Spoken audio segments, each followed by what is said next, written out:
Right, this is a, Beautiful. Yeah.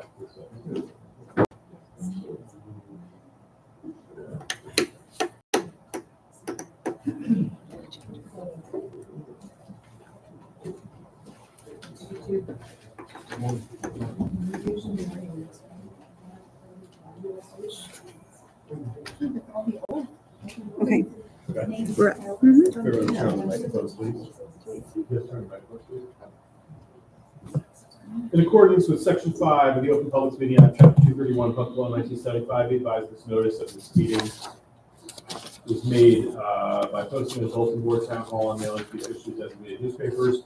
A list of the meetings, dates annually indicated this meeting will take place at the town hall at 7 p.m. on June 3rd.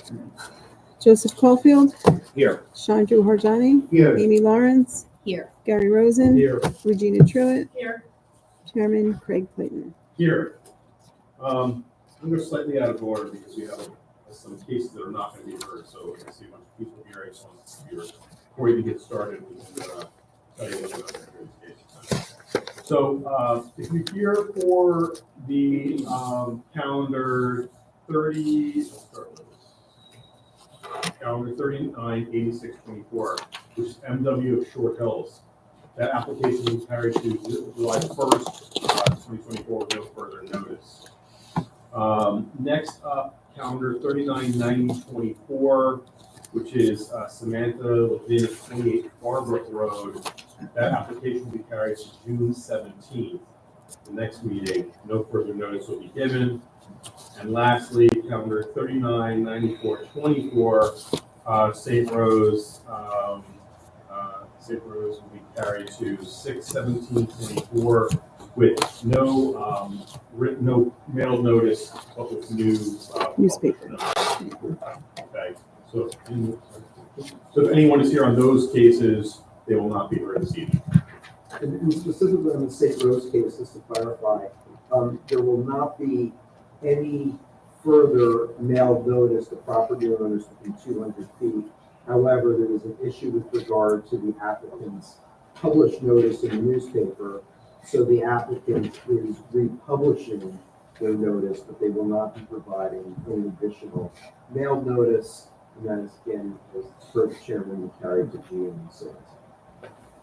Okay, so with that, with approval of minutes, first being April 1st, 2024, do you have any corrections or changes to those minutes? If not, can I have a motion to adopt? Motion to adopt the minutes. Second. Wait, Yeah. you weren't there. Okay. April 1st, you were not there. Oh, that's right. Who's there? Can I? Chandru, Amy, Gary, Priscilla. I'll second. Okay, so Thank you. All those in favor? Anyone opposed? Next up, we have 4/15/24, those minutes to, Joe, Chandru, Gary, Regina, Jessica. any Actually, Joe, Chandru, and Gary. And Regina. any corrections or changes? If not, can I have a motion? Motion to approve 4/15/24 minutes. A second? Second. All those in favor? Anyone opposed? Next up, we'll start with the memorializations, starting off with calendar 388922, Cornelius Tooth and 9 Bailey Road in Millburn. Any corrections or changes to that memorialization? Do we have eligible on that? Joseph, Chandru, Amy, Gary, Regina, Craig. If no corrections, can I have a motion on calendar 388922? Motion to approve calendar 3889. Second? Second. Joseph Caulfield, Yes. Chandru Harjani, Yes. Amy Lawrence, Yes. Gary Rosen, Yes. Regina Truitt, Yes. Craig Plaitner. Yes. Next up is calendar 397624, 21 Troy Drive in Short Hills. Who do we have on that? Same people. Same people? Mhm. If there are no questions or changes, I have a motion to approve. Motion to approve calendar number 397624. Second? Second. Joseph Caulfield, Yes. Chandru Harjani, Yes. Amy Lawrence, Yes. Gary Rosen, Yes. Regina Truitt, Yes. Craig Plaitner. Yes. Next up, calendar 397824 Montclair Indoor Golf Club at 370 Melbourne Avenue. Any corrections or changes? Not. We have. Eligible, Joseph, Shanjo, Amy, Gary, Craig. Motion to approve calendar 3978-24. Second. Second. Joseph Caulfield, Yes. Chandra Harjani. Yes. Amy Lawrence. Yes. Gary Rosen. Yeah. Craig Plitner. Yes. And lastly, we have calendar 397924, Jimmy Wong and Old Short, this is Old Short, Old Road. So I'm just going to Eligible are Chandro, Gary, Regina, and that is all. Really? Well, it was, you guys voted no. Oh, Right, that's fine. yeah, you go to the negative. Yeah. I know it's here. Got a motion in that case, if it's, Make a motion to approve calendar 3979-2. and a second. Second. Chandra Harjani, Yes. Gary Rosen, Yes. Regina Truitt. Yes. Okay, Roston, calendar 398124. Anyone here on that piece? Yeah. Oh, okay. Well, you're not the applicant, so I'm looking for the applicant. I didn't get any word from them that they were not coming. Okay, because I was doing it first because they're a D and forgot, you know, odds against them, but they're not here, so. Let's go then with 391123, which is Mayo Carballo at 146 Avenue. Good evening, Gary Goodman on behalf of Amaya Carvalho. This is a continuation. We were here several months ago in September. We didn't really go very far. There is need for clarification of the drawing, the site plan, as well as trying to give the board a sense of what we were attempting to do with regard to the regrading the side yard, constructing a patio, and we're also asking for a fence variance. The pitch on this property, the grading, it's very extreme. There's a 15-foot drop, and our engineer and planner will describe the hardships necessitated by this lot and what we propose. I think you have hopefully some renderings of, I can see you have it. You have a site plan, and I believe our witness, Anthony Gallerano from Harbor Consultants, has also has his picture of what exists there, to hopefully get a better sense of the difficulty. So without further ado, I'd like to call Tony Gallerano. And I want to know that Ms. Carvalho, the owner, is here and can answer any questions should any come up. No, what capacity will you need? That's fine. What capacity? And he's an engineer and a planner, and it'll start off with engineering testimony. Okay, fine, just swear you in. You swear to confirm that you are comfortable with people who can do I do. your name to that. Anthony Gallerano, Galleran. Mr. Gallerano, please give the board your qualifications to testify as a professional engineer and also as a planner. Sure. I have a degree, bachelor's degree in civil engineering from the New Jersey Institute of Technology, graduating in 1984. I've been licensed as an engineer and planner since 1988. Since then, I have testified at numerous boards in the state, in the area of planning and engineering. I've also consulted to several boards in the state, and also testified before this board 2 weeks ago. Mr. Gallerano, are your licenses current? They are. Thank you. Your credentials are accepted. Great, thank you. Mr. Gallerano, could you walk the board through the proposal that you've laid out for Mr. Carvalho? Sure. So, as you know, this is a corner lot at the corner of Sagamore and Pine Street. It's actually an undersized lot in the R4 zone. It has an area of 12,664 square feet versus the 20,000 square foot required by the zone. As you know, a corner lot requires 2 front yards. In this case, the rear yard is exceptionally small, only about 6 foot. So there really is no usable rear yard with this property. The only usable yard, is located in the side yard. And so should I use easel, then I'll just hold this up. So this is the plot plan, that was submitted with the application. No alterations on that? No, no, this is exactly what was submitted. So So, can you provide the last revision date for that plan? sure, 3/12/24, Division 4. Okay, so the only usable area is in this side yard. And the rear yard is only about 6 foot. The problem with this particular side yard is the grading. If you were to go from the corner of the house, the far corner, to the lowest point of the corner of the property, it's about a 15-foot drop. Which pretty much renders the side yard pretty much unusable. You really don't have any level area to do anything with it. The purpose of the application is to try to make this yard more usable and provide some amenities that could be used in conjunction with the yard. I do have a couple of photographs. They do not submit with the application, but just wanted to, Just one photograph. just two, actually two. What do they consist of? What do they consist of? These are just photos of the side yard. Just to give kind of gives you an idea of the steepness of the yard. When were they taken? These were taken, 2022, they're taken on the survey of property. I first started this job. Taken right on the survey. So when were these, what's the date when these were taken? This Is is it the depicted 3/21/2022? Yeah, that's correct. Okay, and have you been to the property?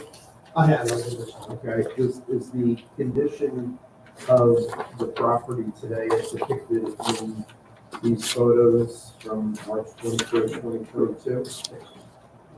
And so the two photographs will mark then A1 together, consisting of two pages. And again, they're just, it's a view looking at the house from the side, just to give an idea of the side. You can see it's steep. I mean, it's a 15-foot drop across there. It's rocky, but that's kind of not really relevant. I mean, it's the slope that makes it pretty much renders it unusable. Tony, can you please just provide some foundation in terms of where the road, so where was this picture taken from? So that's taken, if you were standing on this, at the property line, opposite the house, and you were looking towards the house, that's the view. Right there. One zoomed in a little bit, one zoomed out a little So bit. east corner, more or less? Yeah. Yeah, and again, it gives you an idea of the way that lot is sloping from the house towards the rear of the property. So what the applicant, again, is looking to do is to create a two-section patio and a tiered configuration, and to create some retaining walls with a fence, basically, again, to create some usable area. So if you were to, again, look at the renderings, the first rendering is basically just looking from the street, looking from Saturday, and that's what you basically see. It's a fenced area. And these, and just for the edification of the public, these are renderings that were created by your office, Yes, the Harbor Consulting, and it consists of 6 sheets. six sheets that have been previously provided to the board. There's 5 3D renderings and then a landscape.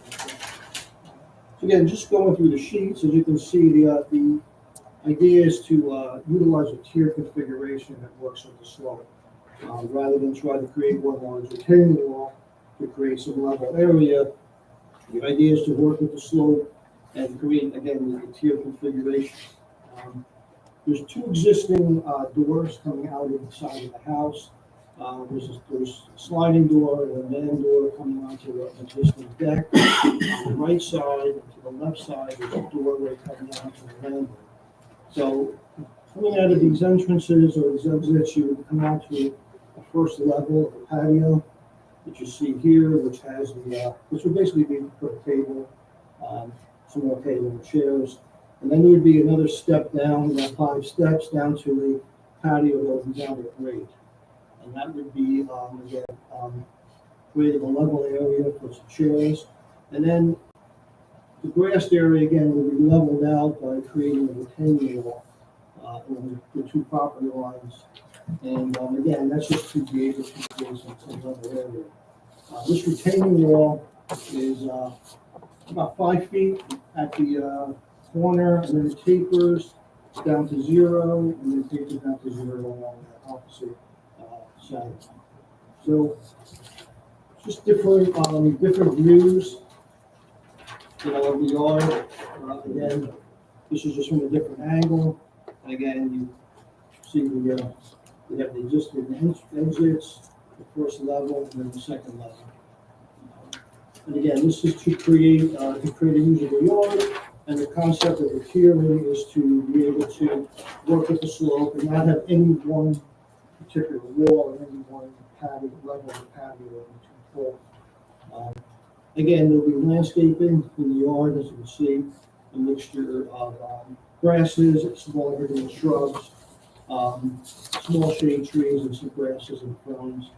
Again, this is what the applicant desired. And then just keep going. Again, just another look, looking at the side, you know, looking from the sideline towards the house. Again, seeing the different levels and configurations. And then lastly, the landscaping plan shows all of the enhancements in the landscaping. Again, it'll be a combination of some evergreen shrubs, some ferns, grasses, and some flowering, plants.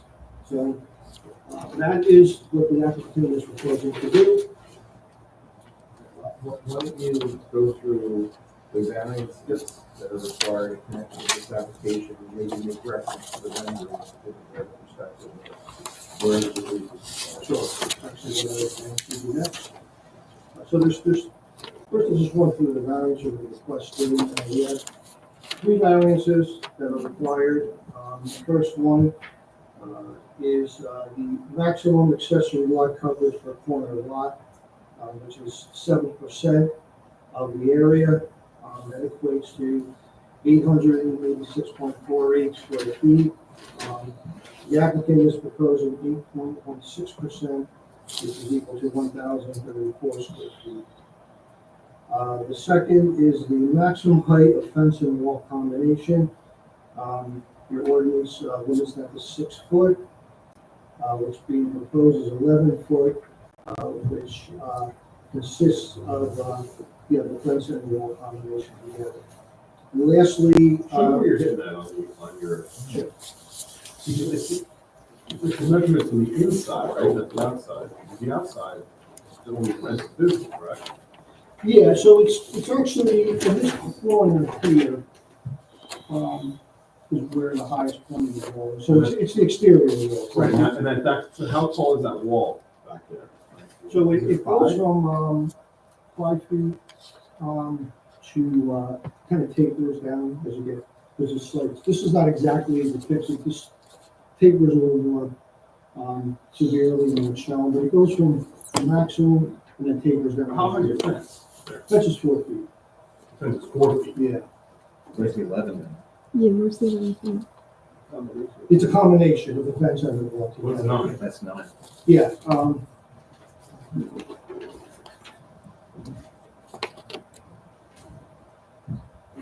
So this is a 4-foot fence around the entire perimeter, right? yeah, you're right, it's 5 foot and then 4 foot of the fence, that's right, we reduced the height of the fence to 4 feet.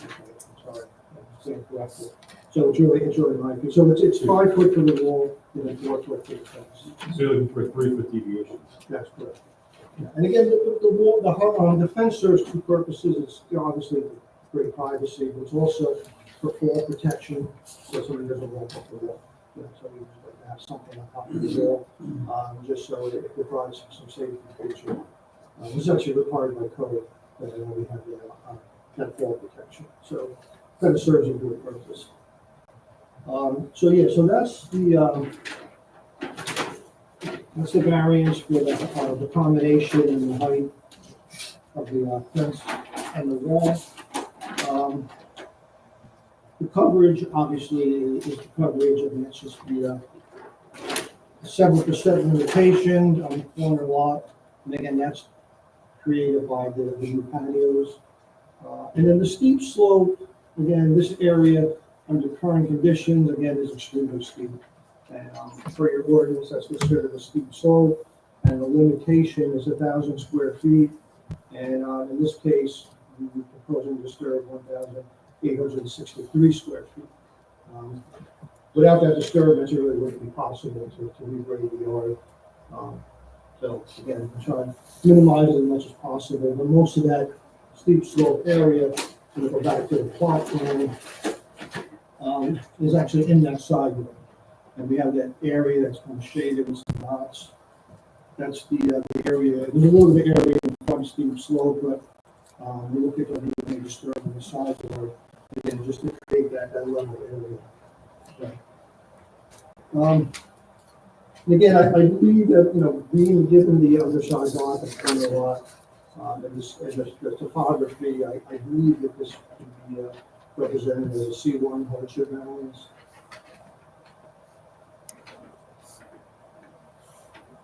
Talk to me a little bit about the drainage.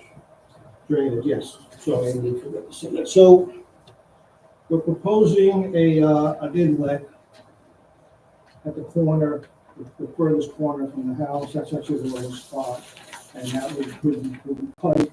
So I'll just come up with the plot plan of the other right corner. That would be piped down into the storm sewer out of Pine Street. And the purpose is obviously to keep any runoff from going out to the Joya property.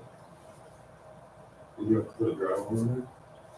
We were proposing a driveway, we were just gonna connect that directly into the storm sewer, with the engineering department. That's up to engineering. Yeah, the How much engineering if you required just- that, we would obviously put it into Right. the requirements.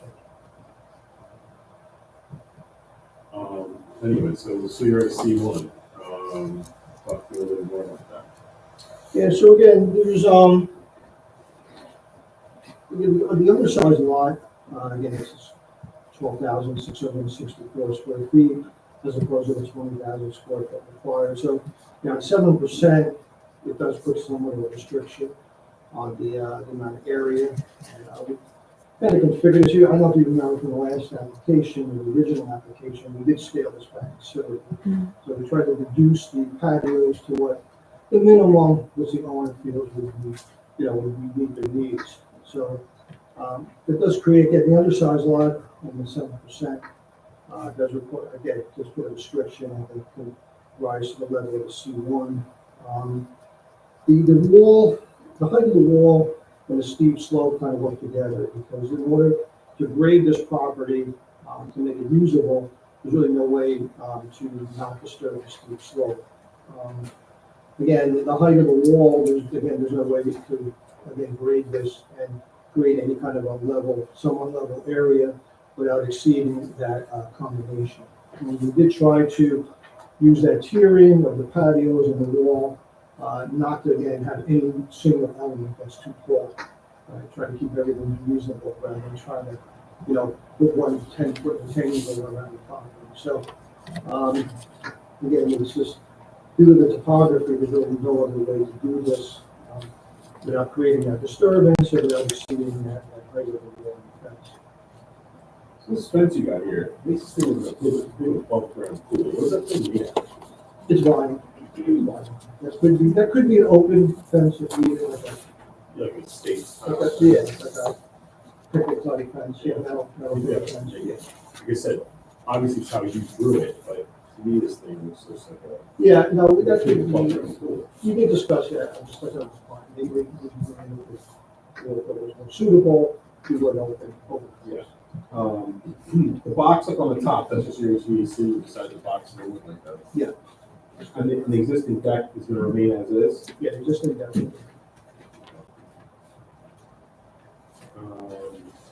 How far is that 9-foot combination of fence and retaining walls in the neighboring property? Well, it's actually right on the property line. Again, it follows the property line. It runs about halfway down the property line. Is there an existing retaining wall there? There is on the neighbor's property, it's not on the applicant's property. So there's retaining, is there enough room to have those retaining walls go next to each other? Yeah, this would be like a modular block, which doesn't require any footing, so it's just basically, set the tiebacks into the property. So be no, disturbance on the neighbor's property. On the neighboring property, there's the existing, row of trees in the area where the combination of wall and fence height is the highest, correct? That's correct. Most of the trees are, line behind the, to the south. There are some trees on the adjoining property to the east. And again, the applicant is gonna provide additional landscaping, along the property. And again, if they go with the, open fence, that landscaping will actually enhance the look. You like this full second, right? Getting back to this fencing now. Front of this photo here, which is the drawing of the backyard area, whatever you call it. You have this fence coming all down the side of the house. Why wouldn't you start it from the end of the brick wall? Well- Go that way with it, instead of having all this fence that has to be through the side area. Well, again, where there's a wall, we want to have the fence on top of the wall also for fall protection. Is that on top of the wall here, or is it in front of the wall? It looks like it's in front of the wall. Well, it's in front of the wall, but it's along the top, right? So the idea is if somebody was walking towards the wall, they wouldn't step off of this wall here. So that's why it kind of goes along the wall, then it steps down to go back to grade, to the kind of ending the wall. Yeah, so the way you have this drawn here, okay, what kind of space is between fence and wall? It would just be a minimum. They're pretty much just mounting at the top of the cap. Yeah, it would be back about 6 inches and then put Right. your decorative stone in there just to make it just to not get too close in.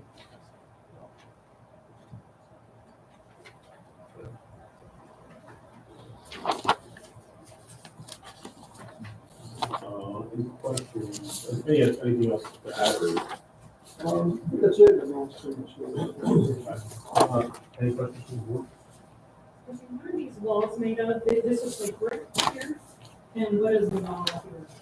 So the new walls, pretty much look like modular blocks, keystone type blocks. And there's a whole variation of textures and colors. This is kind of conceptually what the applicant wants to do, but the final, pretty close. Again, they're modular. And engineering addresses whether these are strong enough to hold the roof down, pulling the roof. Yeah, no, it'll be secure. What we do is these are stacked and they're interlocked, and then we have what we call tiebacks, which are, they're high tense, plastic grids that go back, and then buried in the ground, and then secure. This wall right here, this bottom where you have that leads up to like the grill area. How tall is it?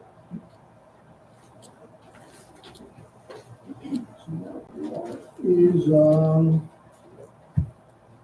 it's about 4 feet. So 4 feet. the top of the patio is about elevation 337, and it goes down to about elevation 333, so it's about 4 feet. And that runs consistent pretty much throughout the whole thing? Like say, where the grill is to the end? Yeah, it's pretty much the same. I mean, it tapers, as you get towards the house, it does taper down. Right. As the grade rises up. But the majority, like where you're gonna see it, about 4 feet. Got it. What was the lawnmower on? In which area? In the, Like, I'm just trying to see like where's the one? well, I mean, there'll be some gates, so we in the shower, but I think yeah, we didn't show the location, but there'll be some gates. Okay. Good question. Yeah, right. Just for clarification, you said that, trying to find a good picture, I guess here. You said that this wall here is along the lot line. Yes.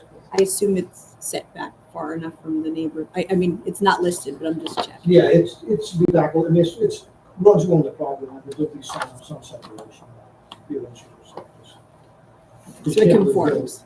Fill it right up the line, so. Are you bringing fill in this, or are you just gonna use the existing cut? It's probably mostly cut, yeah, and it'll balance, you know, somewhat, but it won't be a lot, it'll be pretty balanced, so it'll be cutting and moving it close. There's a rock quarry out there. Yeah, there's a lot of rocks that gotta remove.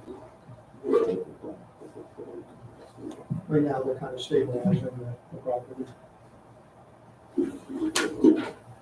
So, quick question, this image that you sent, below, there is a small retaining wall out there. Is that the property line? Is that Yeah, the- that's correct, yeah. that's The the- neighbors will actually a little bit off the property. Yeah, essentially, that's Not to be replaced in, rebuilding. Just where your perforated pipe is, I see you have like a stone field there surrounding it. Is there something in the back as well? I see a rectangular attached It's like the on room. Yeah, your so- grading plan. in this one here, It's within your grading plan? No. probably grading plan. Yeah, it's very, very, That's actually, that's actually the landscape. that's something behind that, right? Yeah, on the south line, that's the east line. oh, here? Yeah, right there, there's a box. Yeah, that's a landscape. That's just Yeah, landscape. it's landscape.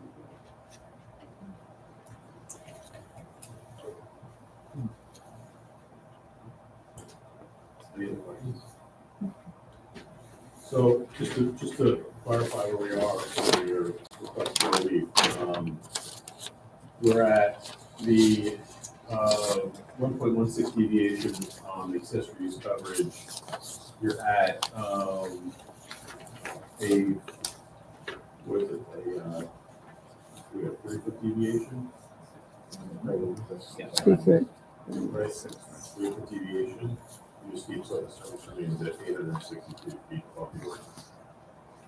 Is that right? That's good. Any other questions from the board? Any questions from the audience regarding this application? Come on down. These are for questions only. If you do have a comment, you'll have time to do that after the fact. Okay, Come on up to the podium here, okay. and you have to introduce yourself and your address. Jeannie Dunton, 152 Second Road. Great, and your, I'm sorry, what's the address? 152 Second. any questions for? Well, I was here in September and I gave the email, but I didn't get any renderings via email, so I didn't know what it looked like. We are the neighboring property, so I was concerned about an 11-foot fence in my side yard. So I just wanted to see what that looked like, and I was nervous about water. We have a lot of water already, because we're quite low compared to the neighboring property. So, this is the sideline, the joining property. So these are the trees. Yeah, so the trees, and there's some trees here, we didn't show this. Right, so the wall, it's the highest point at the corner, which is 5 feet, and then it tapers now as it gets closer, as the grade goes up. This fence, as we discussed, if the board desires, it can open, one of them, a type fence, with landscaping behind it. In this corner, which is the lowest point, we're gonna put a catch basin to collect all the water and run that out to the storm sewer and pond street. So we did that purposely to address, not having the water go through your property. And then how far from where the trees stop does the fence continue? The fence is gonna go around the entire yard. It's gonna encompass the entire yard. And at the corner where it's like the highest point? Actually, I'm sorry, you're over here. I'm sorry, Yeah. I'm exactly what you're No, doing. no, Yeah, all right, so yeah, it's the same thing, though, it tapers, the trees here, some additional landscaping. So this goes about halfway, well, goes about halfway up the property, towards that. towards that. Okay. So how much is exposed of the fence past the tree line? The fence, Could you, Tony, when you answer the question, can you show the board? oh, sure, absolutely. Yeah, so we're talking about this, the property line to the south. So the wall, to explain, the wall would extend about halfway up the property line. The fence will be along the entire property. So the fence encompasses again the entire. So if it's opaque or open or whatever, it's essentially like 9 feet. Once I pass these trees, I'm looking at like a 9-foot wall. Yeah, we're something. looking at 9, we're looking at 9, we're not, it's not, yeah, it's a combination of the wall. So the wall is 5 foot, the fence is 4 foot. And it's only 9 at the corner, and then it tapers to 0 as you go towards the sidewalk. So you don't have a constant 9 foot, you have 9 at the highest point in the corner, and then it tapers to 0. So it's just like a triangle. Okay. And then we won't have any additional water. No, all the water again is gonna get collected into a catch basin, it's gonna go out to the storm sewer. This will have to go through engineering before it's even built, so even if this gets approved tonight, it will have to go through engineering. Can you just, I'll be finished. So I can concern. No, those are my only questions. I'm just nervous about the changes. No, actually, we put the catch basin in, that's always a concern. So the applicant has an obligation not to have the water government. Okay, all of our air conditioning. Okay. Understood. Thank you. Thank you. Can Any I other just- questions from the audience regarding this application? I do. The south where you were just pointing to, is that all steep slope area? Partially, yeah, I mean, it does, steep slope does border the property. The ordinance doesn't permit alteration of site elevations greater than 1 foot in height, You see here? because the house with the wall is 4 feet tall. It's, well, it's 5 foot at the highest. There shall be no alteration of site elevations in excess of 1 foot within 5 feet of an adjoining property, which means I think that's going to require a variance, or you're going to have to pull it in 5 feet. We could pull it in 5 feet. I'll confer with engineering, but that's pretty sure. So right now, how far are you off the property line? We're running along the All right, so you're gonna come in, 6 inches or so, just to get. and the height is okay? Yeah, because it could be up to 6 feet, but As long it's as it's got to be 5 feet 5 off feet because it's in a steep slope area. I mean, like to keep it close to the property, we'll kind of create someone. And then you have a notice issue. Unless, I mean, I don't know, it wasn't pointed out at the beginning.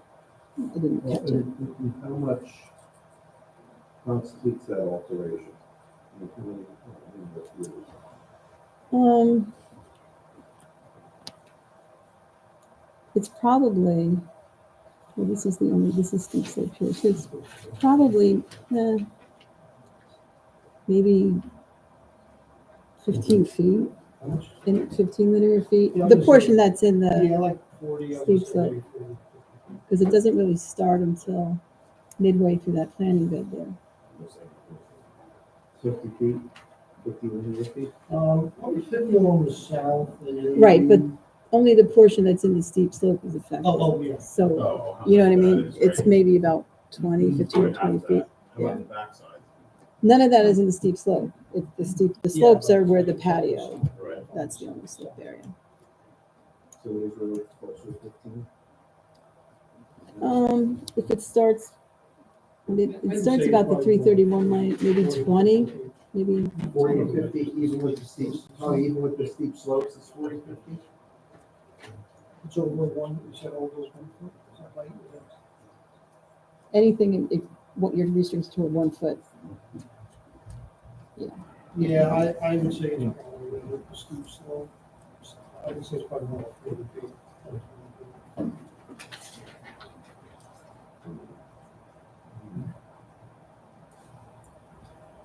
Well, that's good. Because you don't need to notice that. Yeah, I mean, the applicant's notice includes, a catch-all, seeking any other waivers and variances that may arise during the course of hearing. And that usually covers if there's a small or de minimis change, in a particular bulk number. But here, we're talking about an extra variance request. And the reason why I asked about any other feet, if it was only, a couple of feet, not really discernible, it would be one thing. If we're at 40 linear feet.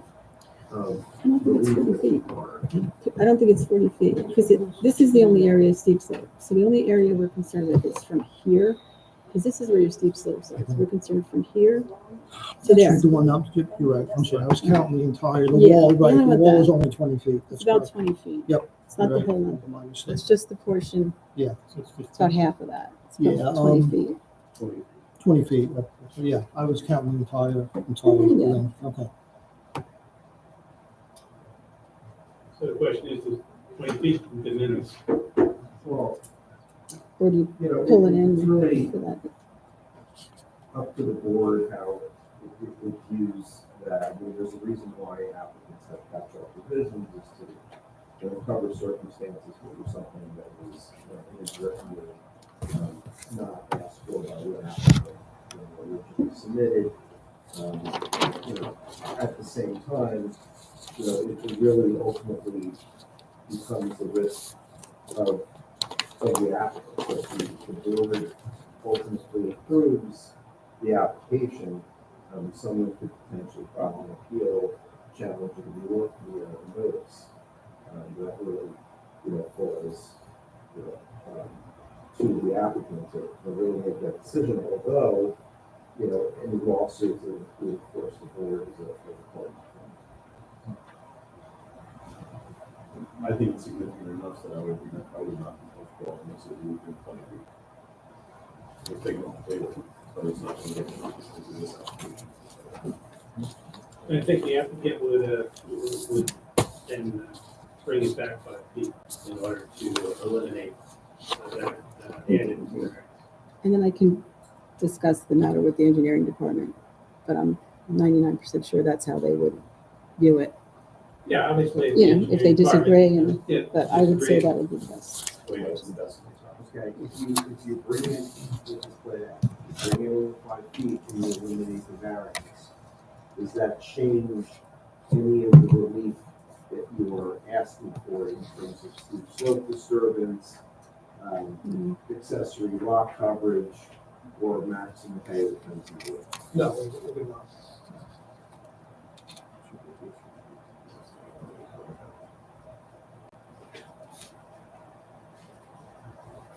Um,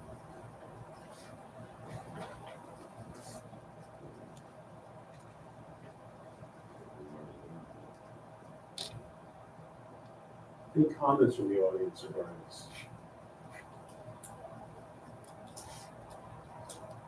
I know it's moving from the portion of the application. So board members, what are your thoughts?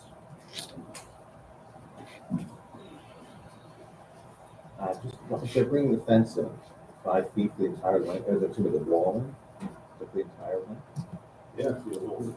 the length 5 feet, that's gonna lessen your steep slope. So it said less than steep slope, less than coverage, you also. I don't think it was counted in their potentially steep reduce slope. the I could almost guarantee it probably wasn't even considered in the initial steep slopes.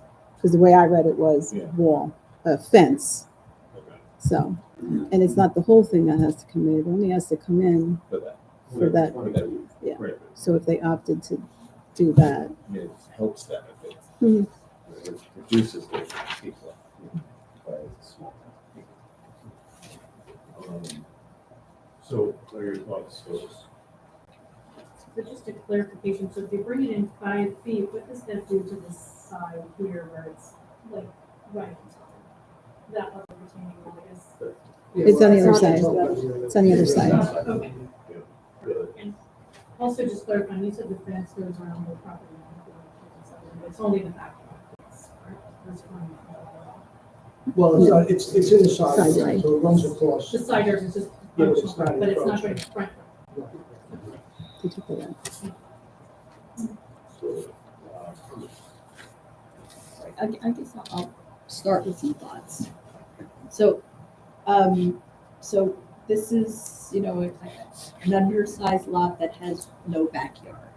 So the only choice to have something like this has to be in the side yard. So, so from that, and it's a very steep slope. So from the perspective of something being in the side yard and having to disturb the slope, that I see that. That makes sense to me, because otherwise you get nothing that functions like the way a person would have, you know, a patio and stuff. I think that,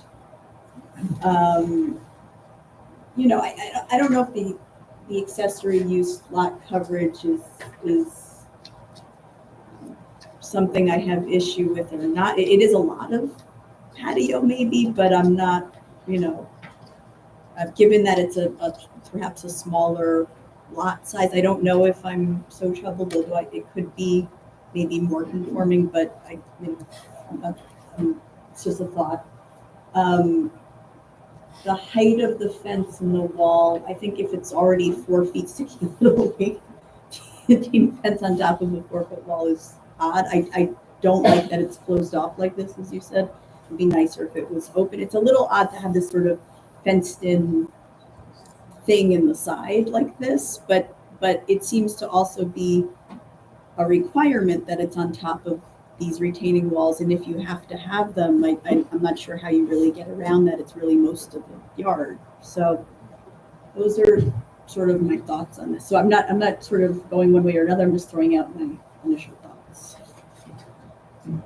I agree with those comments. I do think there is a reasonable case here for hardship. I think when you look at the size of the property, the steep slope, it's a very steep slope, and the space of the stream is usable. And so, I agree with the comments about the fence.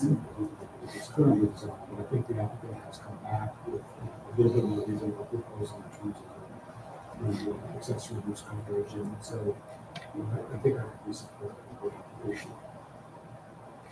So when I look at this thing, I just see walls and walls and walls, and that is very out of character, this area. I don't see another application like this in this neighborhood as driving around. And I think that there's a way to achieve what you're trying to do without this scale and grandiosity of it. So I think this is while I like the application, I think it's very out of character, the way it's done in this neighborhood. I don't like all the fencing. Of course, some of that can be remedied with the estate fence. But looking at the neighbors, what they're going to be seeing, they're going to be seeing walls and fence. Like I said, that doesn't really exist in this neighborhood. And to build a patio and enjoy a side yard, I'm not sure we need multi-levels and all this other, like I said, stuff. So I'm not super in favor of this application, but it's a whole story. And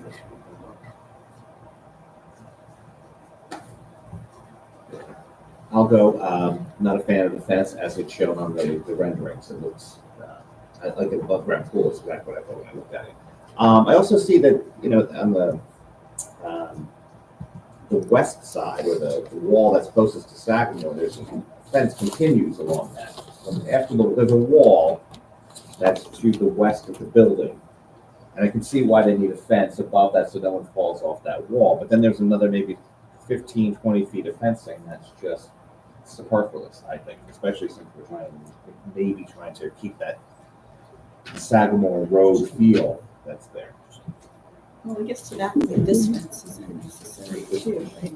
This whole thing, I mean, you don't need this, there's no wall there. Yeah. Sorry. Mr. Yeah. Chairman, can I add something? Do I have a motion to open, the public, please? Make a motion to open. In a second? Yes. Thank you. All in favor? Aye. Anyone opposed? Yeah, the applicant would be willing to eliminate any fencing that's not needed for safety. I don't know what that means. Can you explain? Right, so the only place we put the fence is just where, leave it for wall protection along top of the wall. Right, so if there was not a wall, then we would take the fence over. We just have, like I said, a minimum needed for safety. Who makes that determination for construction fishing? Yeah, it's based on, code. So, I think it's, I'm not sure, it's like 30 inches of height, and you have to put the fall protection.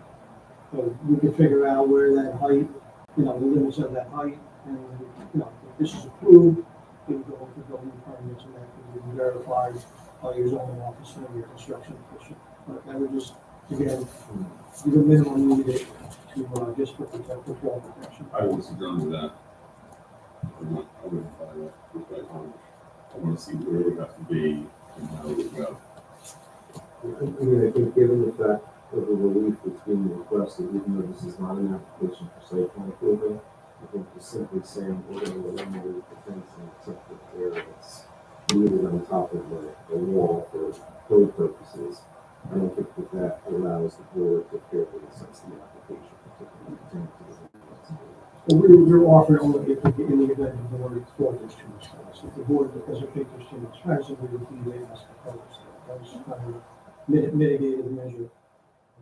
At this point, Mr. Chairman, we could ask for a continuance so that we can bring back the pictures that you're looking for so that you can specify or understand where the fence is. Yeah, we should, what's the next meeting? We can do this August 5th. August 5th. Okay. There you go. For those interested parties in the room, this case will be continued to August 5th. No further notice will be given. Any modifications to the plan, if submitted, would be on the website or at town hall. Just so that, as we go back to the drawing board, the concern that we're hearing from the board is about the fencing. Are there other issues that you'd like to see addressed? The 5 I mean, foot, yeah, we're let's- gonna- let's- On the 5 foot as you give it. Right, Agree so, to that. so redrawn that way, with this, obviously, this minimum fence that you were alluding to, I think would be good, and I would amend your table. And take a look at that, because I'm not totally sure that is, as indicated. So, I would do that as And well. are we okay with the accessory use coverage with all the sort of multi-tiered patio? Well, I think that's something that the applicant should take a yeah, look we at. have to see. I think As they part of should consider it, submission. yeah. So, I would also suggest to the board that maybe given the fact that they're gonna move everything in That's that true. area for 5 Show that. feet, whether there's any supplemental application appropriate. yeah, it's buffer with the neighbor.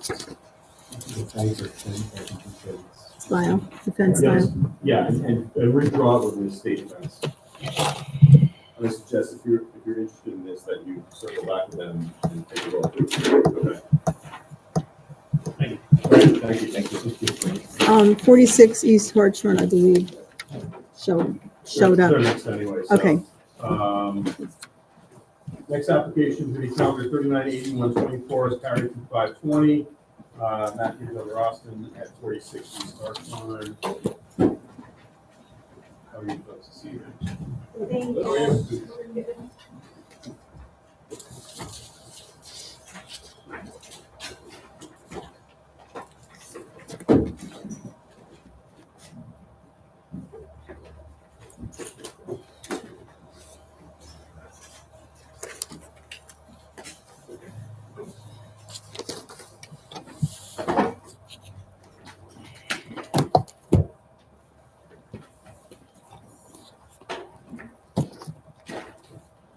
How are you doing, David? We're all sworn in, should we start? Good. Someone is going to begin. Okay, can you remain sworn? Hello again, we are Dawn and Matt Roston, and we would like to thank you for taking the time to listen to our revised application. As we mentioned last time, we've lived in our house for 11 years, and we love it, and we love our neighborhood. Over the years of living in our home, our needs have changed, and we would like to make some improvements. We have heard everything that was said in the last meeting, and we have taken it to heart, and we are returning with a plan that we are only asking for one variance, and we have also cut the requested FAR increase by 4.5. We've worked on our plans for our home for over a year, and we have drawn up many iterations of the plans, and we have tried to be very thoughtful with the renovations that we would like to do. We looked at various options that would conform, as we didn't want to need any variances, and we didn't want to need to come before the board. We even explored knocking down our home and starting from scratch, but there was a big issue for us. The home design for our corner lot was a box. And even though we could get more from knocking down our house, we simply do not one box. We love the beauty and we love the character of our home.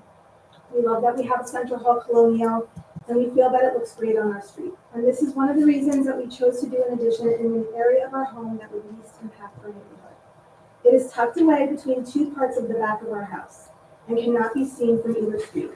As we discussed last time, we feel that this is our forever home. We just want it to be more conducive to the way people live today.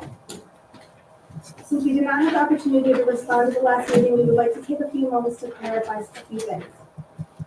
We try to be straightforward and honest people, and we have always treated our neighbors in a respectful way. We did contact our neighbors before the last meeting, which is why we were surprised at them attending the first meeting with reservations about our project without mentioning any issues to us. We were also very surprised when we saw our driveway side neighbor, as we have always thought we had a great neighborly relationship with them. In the past, they've even been generous enough to give us their garage door opener and allow us to use their garage free of charge while they were out of town. When we saw Ileana at the last meeting, we immediately tried to go over our plans with Dave outside before our presentation in an attempt to figure out what her concerns might be. Our only conclusion at the time was that her issue must have been with the garage. And so in the hopes of bringing back the good relationship we always had with them, we decided that we would be willing to use the garage addition. The garage addition was a big priority for our family. Our son is hopefully getting his license next year, and we really wanted to be able to keep the car indoors. My mom sometimes comes and stays with us, and unfortunately, on the occasions that her car has been left on our driveway, we have been woken up by our Ring camera with somebody trying to break into it. And many of the car thefts and break-ins in our neighborhood have been targeted due to cars and driveways. So we were hoping to draw less attention to our block. But right before our turn last time, we made a quick decision that we would take out the garage, as we had concluded that that was probably our neighbor's concern. In hindsight, it was our error not to have a more extensive conversation with Ileana to learn more about her concerns. After we decided to remove the garage from our plans, and since the last meeting, we have reached out to Ileana and her husband Jonathan, and we don't see them here tonight. We have always tried to be good neighbors to our neighbors next to us on East Church Run Drive as well. A few years back, when we installed our generator, which was compliant with town rules, our neighbors informed us that they were unhappy with the distance to their home. We showed them that we were the correct distance as required by town, but they were still unhappy. So to be neighborly, we had our generator dug up and we moved it to another location. And by moving it further away, we could no longer have it tucked against our house, which cost us more money and landscaping to cover it. We did this to be neighborly and accommodating, as we've always tried to be. As I mentioned earlier, we reached out in advance of this first zoning board meeting to see if our neighbors had any questions. We even offered to put them in touch with our architect. We answered the questions that they asked us, and when they didn't have any further questions, we were led to believe everything was okay. So we were surprised to see them at the last meeting. We even followed up again yesterday, and we answered their question. Our neighbors cannot see into our backyard or our patio due to the trees that we had previously put in. So we even offered to have them come to our backyard so we could walk them through the revised plans and we could show them everything. With all that said, I would like to clarify some misinformation that was given at the last meeting. We cannot see into the back of their house from the addition area. Our house faces the side of their house, which is their garage and has no windows on the second floor of their house. Dave will show you photos of this. For the privacy of both of our homes, we put up a screen of 10 to 12 foot arborvitae, and we put these trees in prior to even planning the plantation process. These trees are not done growing and will be taller.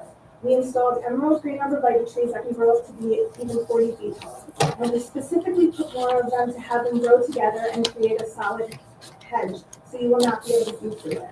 These trees were specifically selected for privacy and height. And also, Dave will be clarifying some of the dimensions that were mentioned, but our addition area was always compliant with the setback rules. We want to thank the board again for your time to hear our revised plans. We have spent a lengthy amount of time drawing up our plans, and we tried to be thoughtful to our neighborhood in choosing the location of the addition. We listened to everything that was said at the last meeting, and we have tried to be accommodating, coming to the board with fewer variance tests and by cutting our area by over half. As we mentioned at the last meeting, our kitchen is an awkward layout where everyone who comes in has to walk through the narrow middle of our kitchen, so we would like to improve that. We entertain a lot for the holidays, and I would love to have a kitchen where I can entertain and have people congregate without being in the way while I eat. And while improving the house, we would like to renovate our bathrooms and improve our bedrooms for our kids. So we are adding another bathroom and 2 closets upstairs. But we have since reduced the size of all of these since our last meeting. We are very hopeful that we will have the opportunity to improve our house and make it more functional for our families. And thank you again for your time and consideration. Thank you for your comments. Any questions? Okay. I apologize if I mentioned some of the things that we already covered last time. I'll try and make it. I'll assume that we all remember, and we'll just proceed. So what are we looking at here? So my recollection is that we had A1 color zone map. Yes, that was, I have to run through that. I think that, Why don't we start with A2? okay, And then let me just look. we have some photos, and we just have the set of photos. Yes. Okay, and then we'll, So is that what you want to mark next? A2. Yeah. So A2, and what is A2? A2 is a small packet, one for each of the board members, which shows photos of the existing conditions and one with a dashed line, actually a couple of them with lines showing where the addition is for other comments.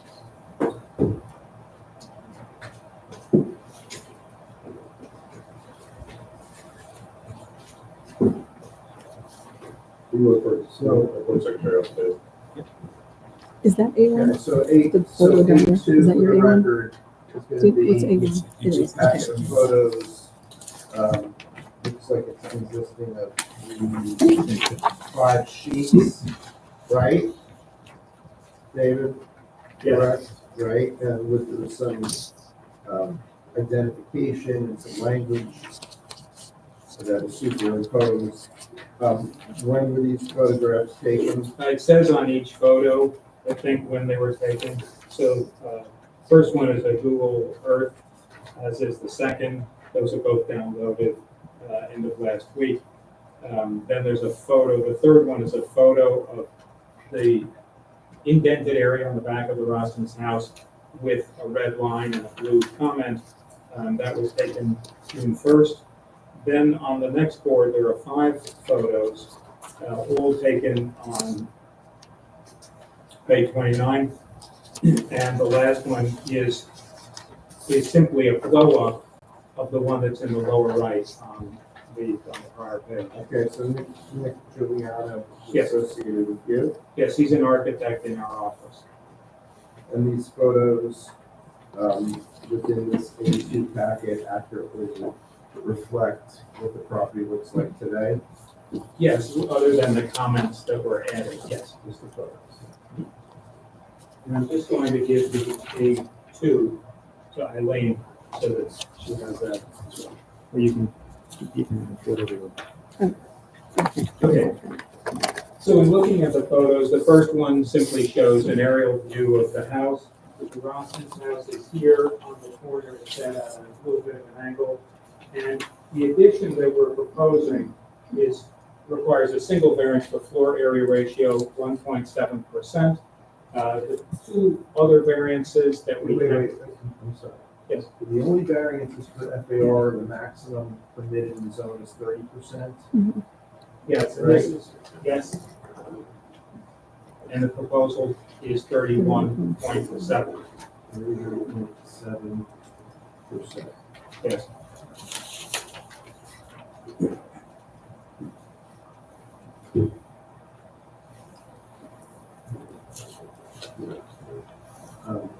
Okay, thank you. Okay, there were 2 other, last time the variance for FAR was 33.7, we're now 31.7. So we've reduced that from 3.7% over to 1.7%. And the other 2 variances were both related to the garage. The garage was that part of that increase for the FAR. And the garage also was just the presence of a three-car garage, and the garage required a front yard setback variance. As Dawn mentioned in the conversation with the next door neighbor, and getting her concerns, that whole garage was just eliminated. Anyway, so, and then we further reduced the size of the kitchen and the second floor. The kitchen had been 1 foot larger last time. We brought it in an additional foot. I'll go over some of the statistics on that. And the second floor, which previously we had just a lining with the kitchen, just for the simplicity of the appearance and the construction, we reduced that by 2 feet. And so it no longer directly aligns. It sets back an additional foot beyond where the kitchen is going. Yes. Yeah, the third photo shows that, shows a dashed red line indicating about where that is. And so it takes up the area on the patio where there's a grill, there's some steps, and 3/4 of a chair. The patio itself, which is in this alcove and projecting out, is being moved about 40 feet farther away so that it's less of an issue right there. So we moved it farther away from our neighbor over here and their patio. And no relief for that, correct? Correct. Yeah, that's all compliant. Yes. So just wanted to point out on here, when you look at, there were some comments about the size of the house. There will be no change visible from the street. So the neighborhood is unchanged because the addition is partially filling this little void back here. It shows a little bigger scale. But when you see this house and you look at many of the adjoining houses, which are all the same zone, you can get an idea that they're all pretty similar in size, and that you would actually probably just need the statistics themselves from the building department or zoning department in order to know which one was bigger or which was compliant and which was not. The second photo is just a blow up, just showing the Rostins' house at 46 East Hartshorn and the neighboring house to the right and left of their house. Although the address is East Hartshorn, this one, the Rostins' house mostly faces open, and the house next door, which has what appears to be a bigger roof area, is lower, so it's not. When you're standing on the street, it has a smaller impression. One of the things that's interesting is that when the house was built in 1988, this corner, which is closest to the neighbor on East Hartshorn, was built about 10.6 feet away instead of the current requirement of 16. And I'll just show you a little bit more on that. But the addition itself is set much farther away. The other corner is 18.3. The addition is going to be 21.1, and it goes to the other side of the addition is a little over 30 feet. It's 30.8 feet away. And the reason I mention that is that there is no side yard setback variance here. And the expectation by any neighbor in this area is that there should be, from the property line, the next structure should be 16 feet away.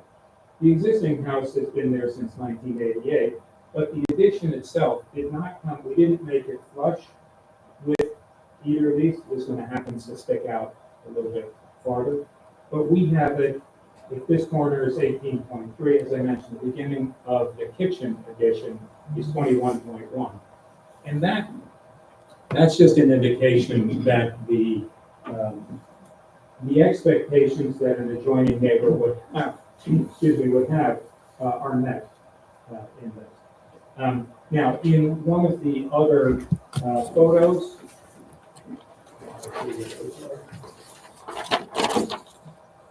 In one of the other photos, I'll just go with the packet. You can see in the one Mr. Caulfield held up that the addition is going to extend out a bit short, almost 3 feet short of the existing family room, come up and then set back further. And so that just shows where that is. On the fourth picture in your packet, there are several photos, and the main thing to see on these is that there's an arborvitae hedge, which in the upper left, this is looking, the hedge is sort of in an L shape here, and the first photo in the upper left is showing the neighboring house, which I mentioned is lower, and so you can just barely see a little bit of roof. And then there's a photo from the street looking toward there, and you can see that it's well screened, but we're not even doing anything on that side of the house anymore. And it's not, the purpose of this upper photo is to show that they can't see this addition at all. And nor is it visible, as I said, from anywhere else on the street. Then we have these two photos that are through the windows of the existing second floor. On B8, which is unchanged, there are two windows here, two larger windows. The addition comes out 7 feet 9 inches here, and there are 3 windows, one in a closet, one in the bathroom, and one in a little sort of hallway getting to the bathroom, off of one bedroom. So they're not spaces that are really occupied for more than a very short time. So there is, I'm sorry, is the photograph yeah, colorized? it does not have the color on it. A3? Yes, it's next to A3. So that's colorized version of sheet B8. Right. And the color is just to represent mainly which windows or doors are new. We're taking this bay from the existing breakfast area, we're taking that off and just having the house straight across it. So that is farther out, all compliant, but that's going away. And so this is a door to the mudroom and a window. The windows in the kitchen, there are similar in overall size, although the rooms are a little smaller, roughly in the same space. And we have 4 doors. Here with 2 doors and 2 side lights, but essentially the same thing in the breakfast area. For these 2 windows, just looking out those windows, that's what the photos are in the bottom left. And it's just showing that in looking from those windows toward the adjoining house, there aren't any windows that you could see except for the angled window on a bay at the back of their house. So one would have to be in that bay to take the photo to see. And there's no, in my mind, there's no loss of privacy by adding any of this. The first floor is completely blocked by the arborvitae, which will continue to get taller. And these are in relatively small spaces, low intensity use, and the view is similar to what's seen there. And the photo at the bottom right, which is also the 5th one in the packet, and I just blew it up a little bit so you can see a little bit more. And what this shows is that there are no windows on the second floor for this part of the house, on the neighbor's house. So we were conscious of maintaining not only privacy for the Rostons, but making sure the Rostons were not imposing on the neighbors. So that's the main part of the presentation with the photo. Any questions on it? Okay, so I just wanted to do a couple of things. I have the back of the house here. One of the reasons for the addition is that the existing kitchen is 8.5 feet front to back, I mentioned last time that when you come in from the garage or from outside, you come in and you have to, there's no way to get to the rest of the house without walking between the stove and the sink and so on. This just comes to a small room, which I guess may have been originally designed as a maze room, but it's just used as a small thing now. And so the goal for the project is to take this space and build it out to about where the window ends here. And to make a better kitchen and to move the breakfast area from where it is to being directly adjacent to the kitchen.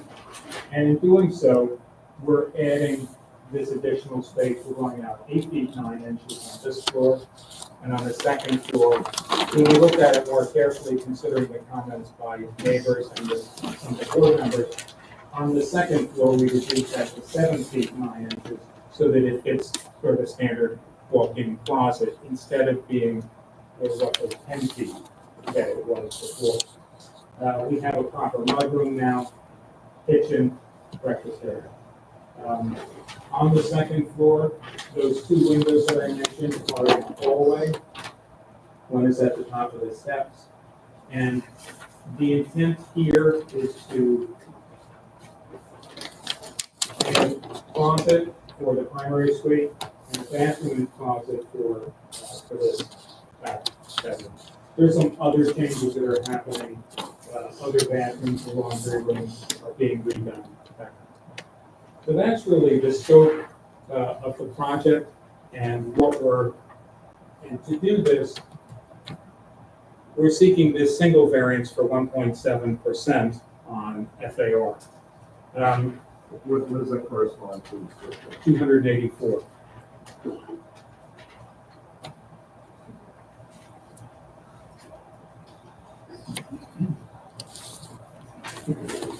So on the, one last thing I wanted to go over is on B1, which also has some color on it, but I think that one we may have looked at before. So I think that was A1 of this here. What the dimensions on there are that 10.6 is the corner in the back left of the house. That's from 1988. By the time it gets to the next corner, it's 18.3. Sorry, we were done on that too. And then the beginning of the addition is 21.1. And then the corner of the existing house over here is 27.6. And the addition, the dimensions from the far corner of the addition to the property line is 30.8.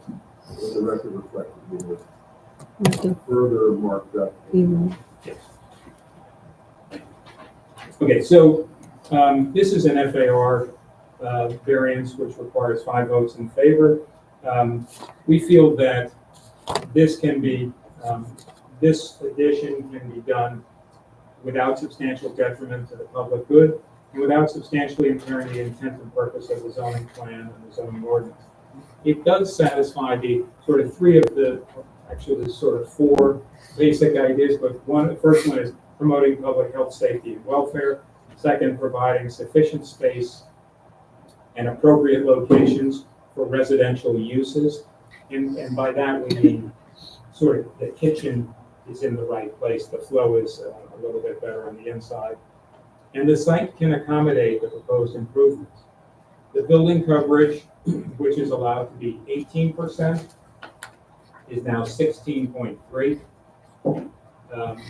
The lot coverage, which is allowed to be 35%, is now 31.1. So we're not pushing the limits in all of these areas, but the hardship is really that the house was designed 1988. For some of us, that doesn't seem like so long ago, but for others, they seem to be a while ago. Anyway, the constraint here is that we're working with the existing house that's lawfully existing on the property. And if we were designing a new house, we wouldn't need a variance. because that 1.7% in one statistic, we could accommodate.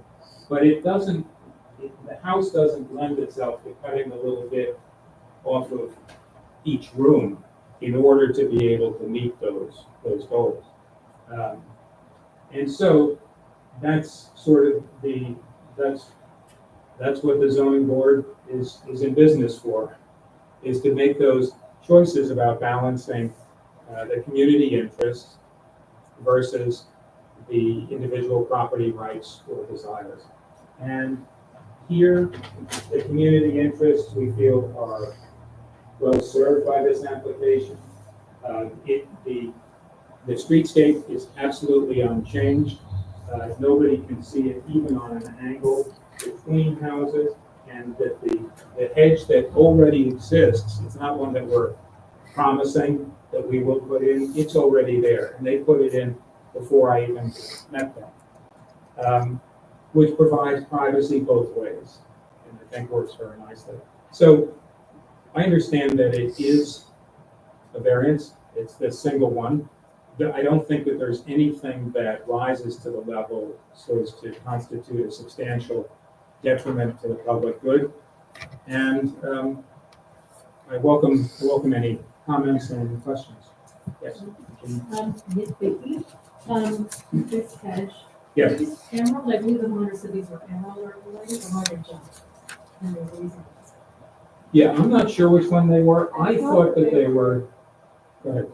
I'm sorry, I thought that they were the emerald arborvitae, but maybe I was incorrect. Well, they haven't eaten, so that actually tells me it might be junk. But the reason it's significant is because if they're emerald, they'll top out at 20 feet if they're giant. Okay, I'm so sorry, you know what, maybe I was incorrect. When I The only thing that doesn't specifically- make it green giant is that they haven't. We chose them because they were narrow, and we chose them, we put more in so that it will create a solid hedge. It's not a deal breaker for me, just FYI. I'm If sorry. they're emerald, they might be eaten and they won't. There are fences.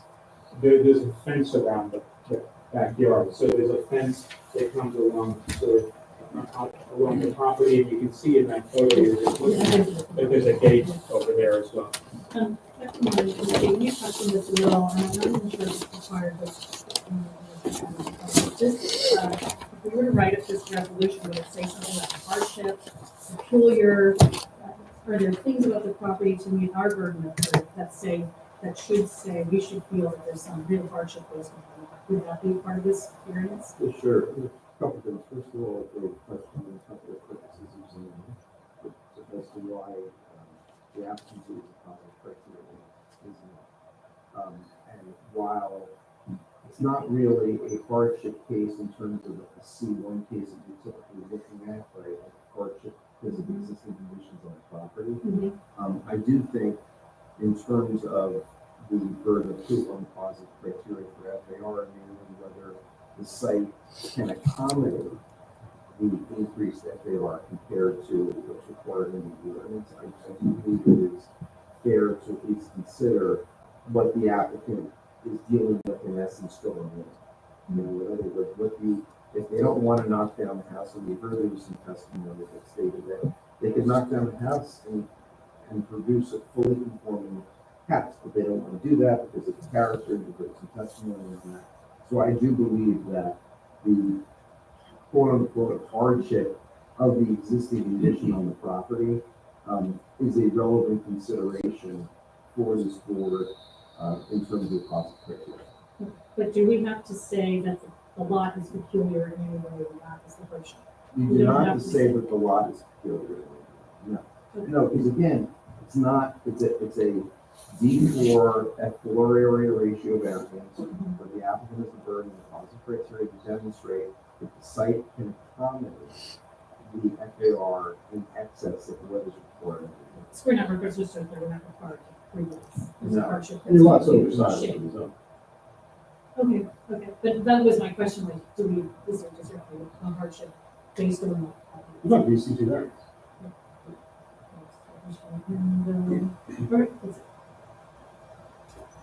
Right, that hardship, I mentioned it and I called it that way just because but I'm doing it in less official ways than a full legal analysis, because that's not It was written up in our minutes, and if you ever go through the minutes, it talks about, we decided that it was a hardship. Although I was like, well.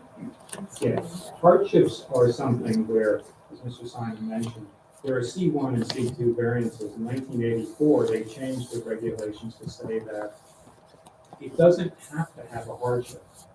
It can be just that the benefits outweigh the detriments, or that there aren't any detriments, or something But like that. again, it's not a C variance, it's a D variance. Right. I'm saying that in your deliberations, you could consider the existing house as relevant to.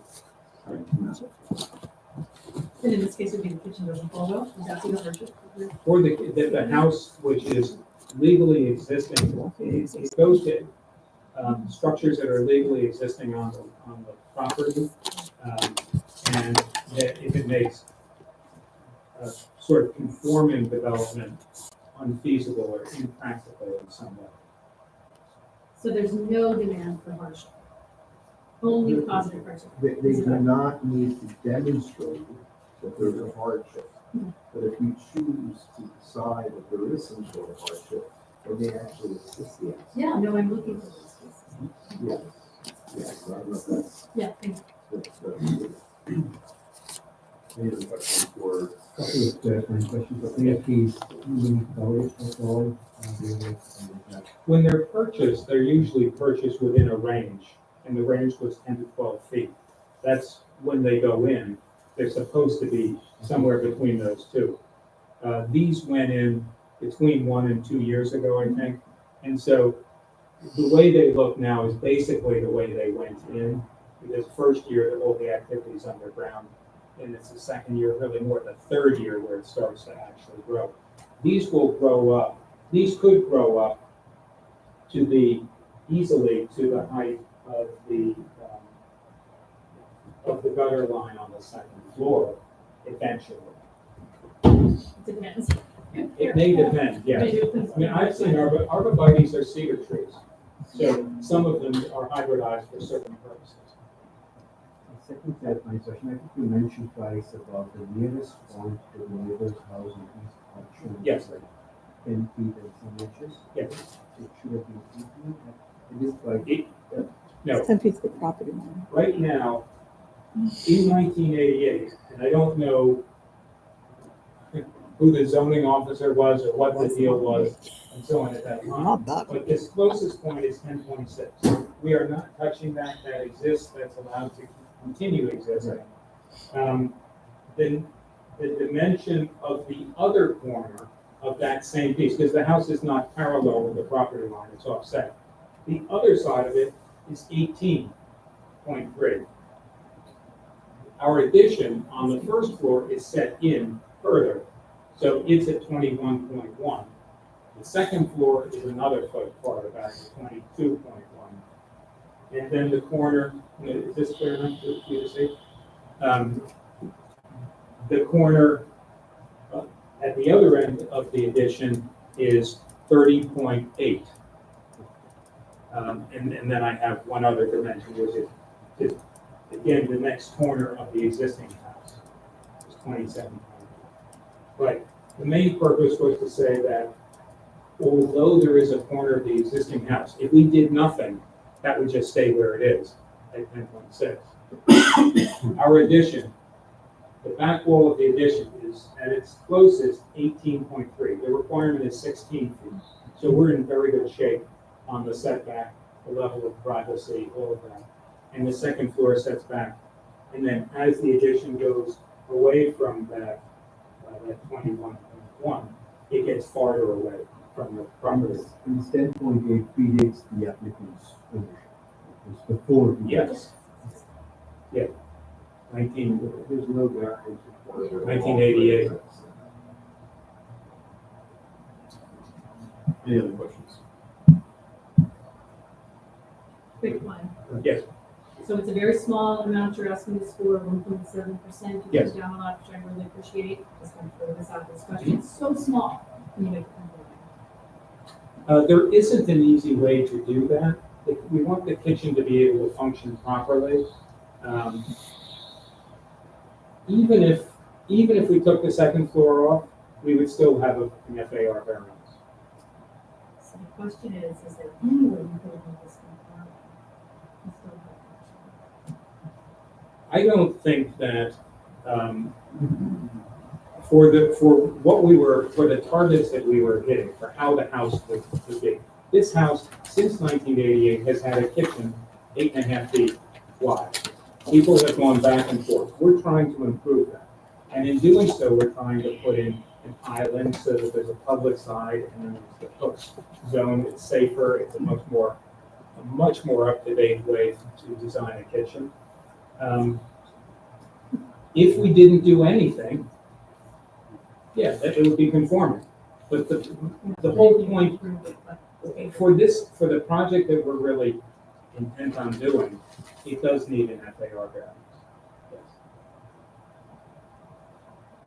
Any other questions? I'll open to questions from the audience regarding this application.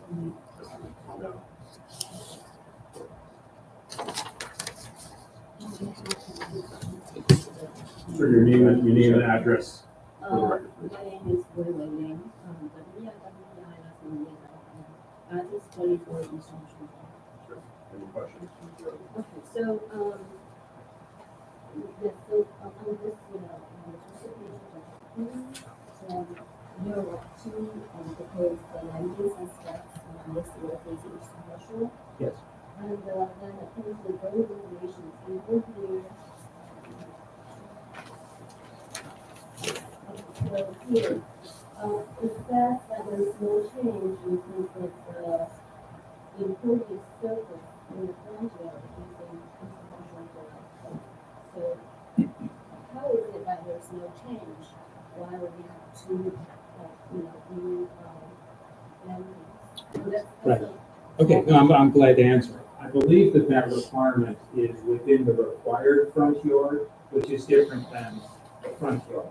And the way that that's different is that there is, the front yard is measured in a variety of ways, but the prevailing front yard setback along Hartshorn Drive is not the usual requirement of 40 feet. Sorry, I don't need to, I just want to make sure they can see as well.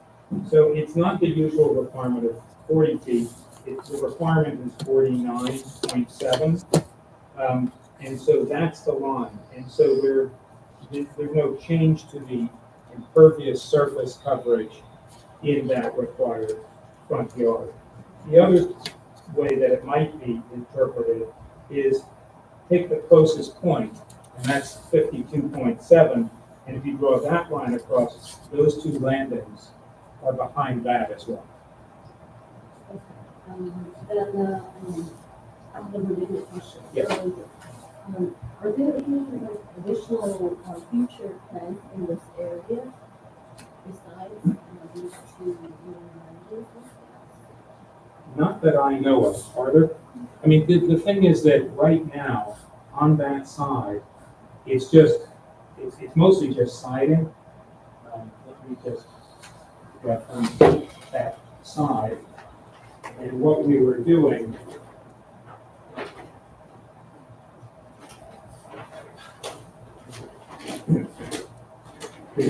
You're referring to B9, I am, and this is the sheet that is part of the application. yes.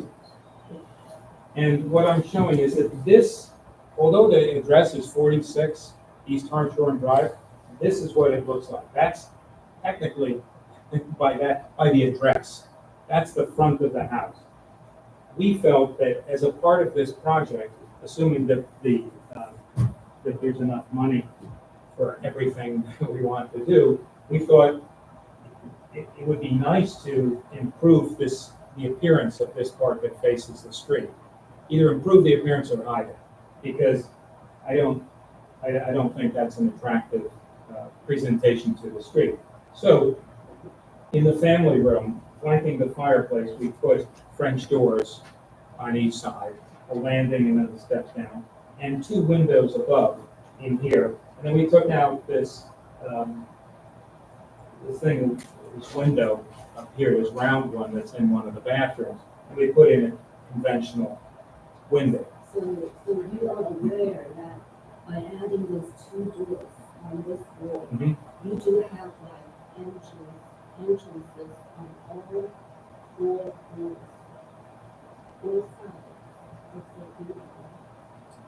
I wouldn't call this, honestly, I just wouldn't call it an entrance, it's really, it's sort of an exit.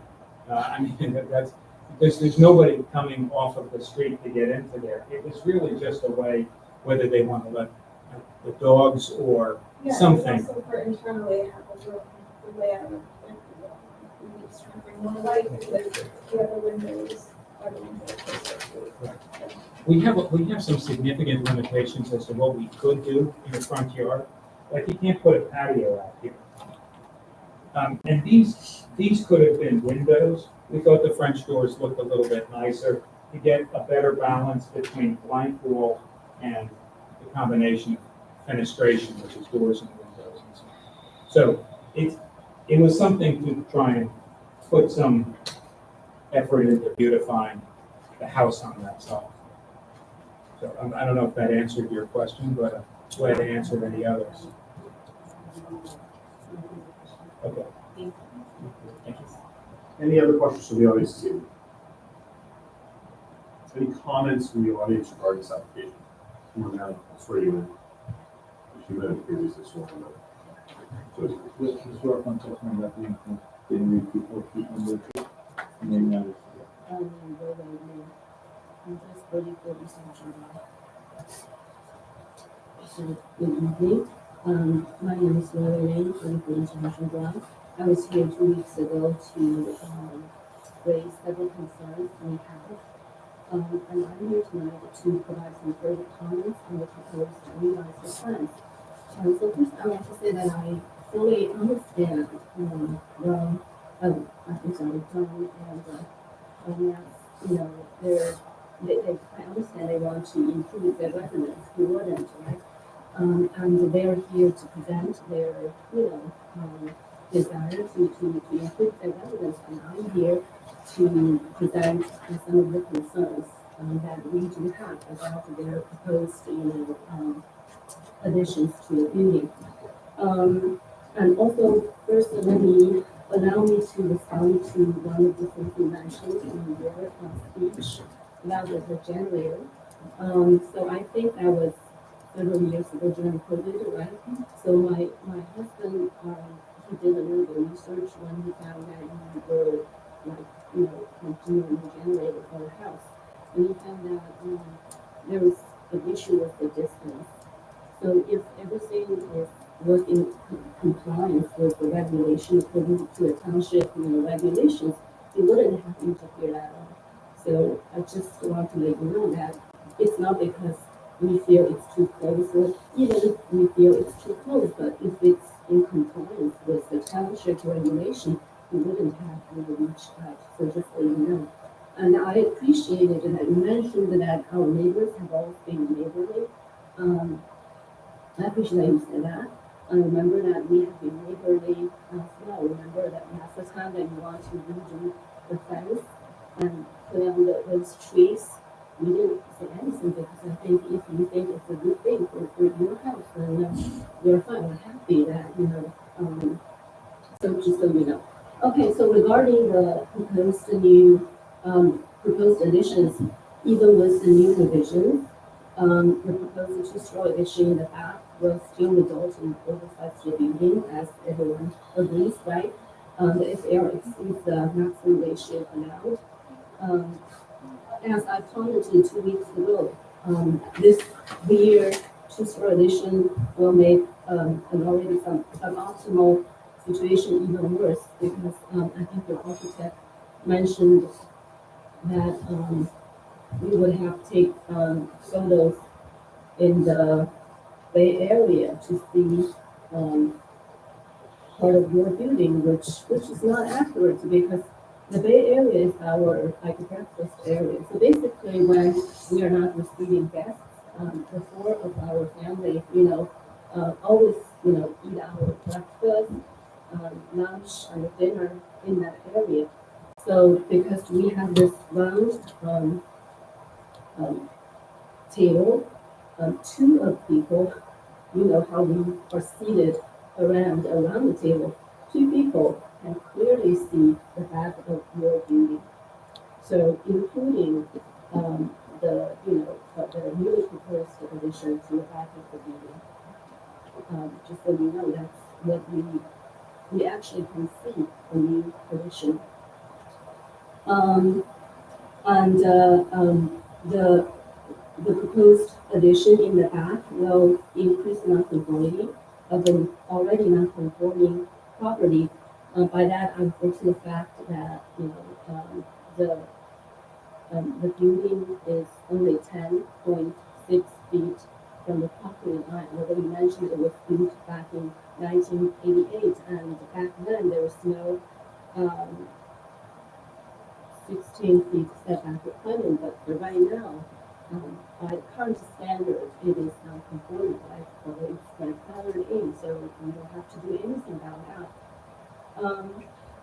So that said, we believe that the proposed addition does not create any positive impact on the neighborhood. You mentioned that you want to see that, but obviously we are the person who can see the addition. And the addition, as I said, I will have privacy issues, and we, your next door neighbor, are the ones that will bear the burden. In addition, I think that the two new exterior doors facing East Partial Drive will create some potential safety concerns in the neighborhood. So in summary, we do have the same concern. As we commented the time here 2 weeks ago, that the proposed addition raises several concerns regarding privacy, conformity, zoning regulations, and potential adverse effects on neighborhood safety and security. Thank you. Thank you. Any other comments from members of the audience? Then I'll close the public portion of this application.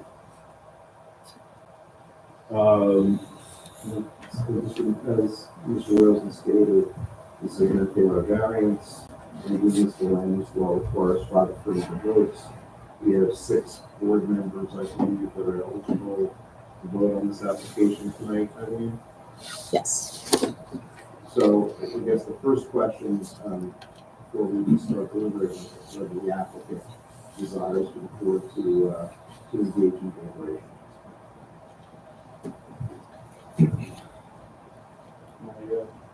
Yeah, go ahead. Our attorney. Okay, specifically. We would really appreciate, we do appreciate the time and effort that has gone into this. We would like to have a successful vote. If there's a way to just get the sense of the board, we would appreciate that. Absolutely. So I would request that everyone has voiced their opinion as we are tight on vote tonight. So we have to, if you're in the affirmative, you have to elaborate, but as long as we give Mr. the idea where we're at. So who would like to go first? I'll start. Hey, Jeff. I'll start because I was the person that was probably not too crazy about the garage because of the setback and how it threw off that line. Seeing that you've actually dialed your application kind of back substantially, I think, and are only looking for an FAR of 1.7%, I am in favor of this. Yeah, I think there's certainly significant scale of the project, and I think that the changes that are proposed, the addition of the restriction, don't think it's a material change that has adverse effects in a meaningful way to neighbors. So Likewise, I think this is a great effort, by the way, in terms of scaling it back and keeping it to what you really need. I think that's what I see it as. And whether it's a very small number, but I think it's something we can I don't see this being detrimental to the neighborhood at all. And I agree exactly what John said. It's a great application of what you need versus what you want. And it really accomplishes everything that's desired of the home. At the same time, I really see a very minimal impact on the neighborhood. I agree. I mean, I think, I appreciate that you took, our concerns to heart and that you revised your plans and, perhaps you could have cut this back more, but I don't think you could have completely eliminated, to get what you wanted to do, I don't think you could have completely eliminated the request for the variance, and I think it's a very fair ask and it's very minimal impact. That's the last thing, sounds like, don't need my comments, I agree. I'm a little concerned that it's an oversized lot, and we're still going over the FAR. But you've made a very good argument for, you stated that you really couldn't meet the homeowners' needs without going any further than you already have, and I really appreciate that you revised. And you've given us some of the things that you really wanted to do. I'm worried about the neighbor, and I hope you can understand you really want to do it so that you can, I guess this is their little, so look at that, that's what we do, but, I would be in support of this, as a standard of neighborhood, and, I hope that you can work with your neighbors so that her privacy is respected. Rigo, can I just add one more thing? Sure. Just for the neighbor, I could hear your concerns as well. I think that there's already existing two-story building there, and the depth perception of being able to determine that 7-foot second floor, I don't think it's going to be as that big of what the view is right now. So I just wanted to add that because I do appreciate when neighbors come in and give their opinion. Do I have a motion in this case? Make a motion to approve. Second? Thank you, John. Joseph Caulfield, Yes. Chandra Harjani, Yes. Amy Lawrence, Yes. Gary Rosen, Yes. Regina Truitt, Yes. Craig Plattner. Yes, good luck with the project. Thank you for your patience and your thoughtful consideration. Really appreciate your time. Thank you. Lastly, this evening, 397324, 1 Alexander Lane. State road applications on, that was that. I'm sorry? We announced that, tonight. we announced Sorry. that at the beginning. All right. Oh, sorry. You came in late, it was. June 17th. All right, thank you. I'll just wait for my neighbors to get through.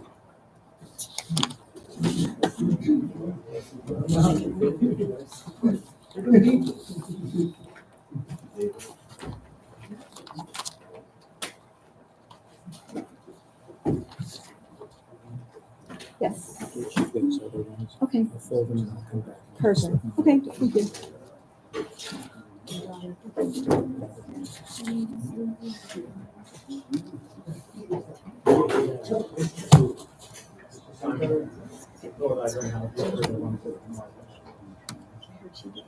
Thank you.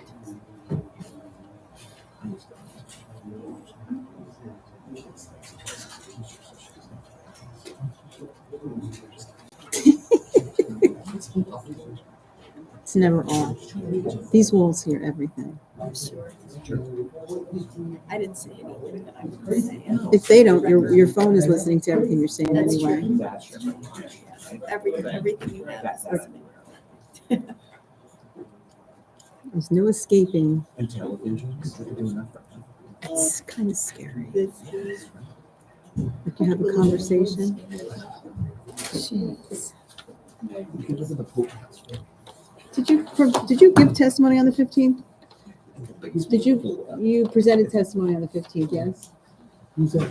Amy Huh? What There was. What am I- and Craig. Testimony on April 15th, 2024. You listened to YouTube? Exhibits A1 Did you listen to the YouTube? through A4. Delinquent. already marked. Okay, well, you can't vote. Mhm. But it also means I shouldn't stay, it's the last thing. Huh? Well, Amy can't vote, but it's not an FAR, correct? No. No. She'll have 1, 2, 3, 4, 5. I did. Craig has listened. Craig watches them in his spare time. Even the ones he's at. Even the ones he's at. Oh. Since yours is the Ooh. longest, but if this is the last one, right, this is the last one? Okay. Oh, we did recuse? Well, I think. You, as That's your choice. Or do you need me? Well, No, I'm happy to stay. you could say, I'll try to do this. Yeah. It does make a difference. If you need me here. I'll accept your. I mean, there's a possibility we might not go to a vote tonight. I don't know. Is anybody else here? Then you'll have to watch All two. right, then I'll watch two again. All right, there you go. Fair enough. Okay. Okay, Let's so vote. Amy Lawrence has left the building. For this case? No. I don't think there is any. No, there's other cases this evening. No, they're here to about something else. Oh, no, Do I okay, get okay. to stay? Okay. So you're here for, hey folks, are you here for something unrelated to this matter? Unrelated to this, Okay, so at the end of this, we will have the ability to speak. that would be good. Thank you. Okay, sure. Okay. I recognize you. Okay. Can I go? Please do. Okay. It's a continuation of one that Previously sworn, you do it for that. previously sworn. I guess everybody that's left can go. So we got all the information from the rest of the, we went back, we looked at everything. And we tried to cut down on project and make it as small as we could to make it so that it was more workable. And my client's back, but I was just gonna really handle this, and if you want to hear from them or questions from them, I'll come up and we'll try to move this. So does anybody have my letter from May 16th? Yes. Yes.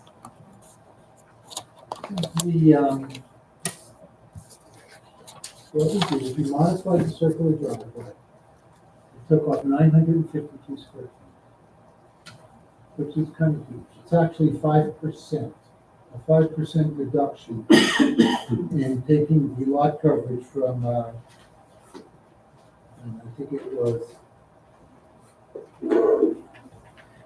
29.5 or 25.9 down to 25. You mean front yard coverage? No, I mean my actual total lot coverage. Oh, It was a big reduction in total lot coverage. Even though the lot coverage is conforming, you know, we're at basically 26%, we're allowed to be at 35%. But we decreased the size of the driveway. I also went and verified the deck. And we asked a neighbor for a survey, they couldn't find one. And I went up and I looked at it, and I have a little exhibit to show you what it is. And the resolution that we came up with, which I think is smart, is that we lowered the deck 1.5 feet so that it would be less imposing onto the neighbor. And I hope that can address this concern. So, Mr. Plessis, can you just remind the board as to the nature of the variance, including the deviations? Okay. And then the final thing that we did is we took off the cupola over the garage.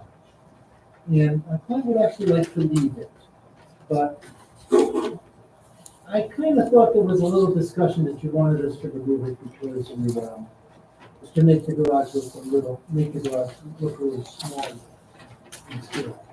So anyway, we did. We have carriage garage doors, which we agree to leave and to do. I guess I'm gonna take you to attachment E inside the initial application. In the little. Did you do a revised one? No, because there was no revision. Okay, so there's no reason to revise. Because what we did really had no impact on any of the variances. So I'm on Schedule E. The first one was, I'm just doing this only because. What you're trying to say is that the variance relief that is depicted on attachment E still is applicable to this application without revision. Without revision.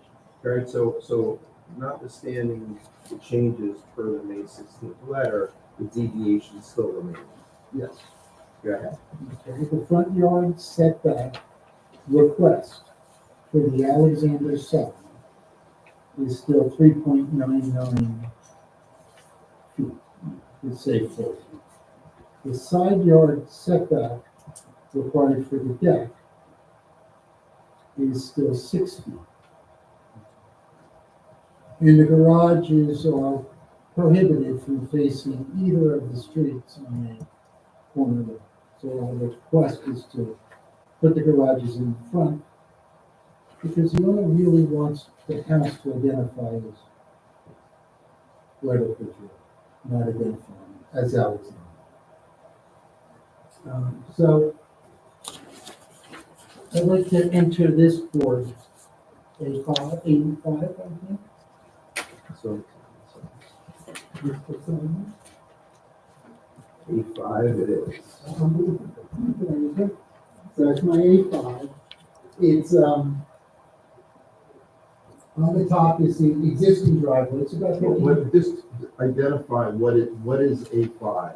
It's a series of, I did 5 site plan layouts of proposed and existing driveways, just to give the board a idea of what's going on. You know, it's a corner lot, right? White Oak Ridge, and there's, I think 6 other houses with garage doors facing the street on White Oak Ridge, as you go up the road. And then there's additionally the firehouse with doors facing the street. Well, That gives me some, but I understand it may be a little bit. But anyway, this is the existing driveway layout. Coming inside and coming back into the rear of the garage. The problem for us is that we want to put a mudroom. We really need to create a garage mudroom into the house. And it's the only place to really put it. We really want to go garage, mudroom to the kitchen. It's really the way this thing should work. And if I take the garage or I take the mudroom and push it to the front, we're going to be entering into the living room from the garage. So that block right there is our proposed mudroom with the existing driveway coming through. But this existing driveway is about 1,300 square feet. I do also want to say that the existing driveway is uphill. And uphill makes you really see the driveway. I'll show that to you another exhibit this time. And then our first submission that we had the driveway looping around, coming into the new garage with the garage doors facing the White Oak Ridge side. It's about 2720 square feet. This driveway. And the submission that we're really presenting tonight is really the same thing, but we just made it smaller. It's about 1768 square feet. And I know all of this doesn't really matter, because it's not even a variance for a driveway.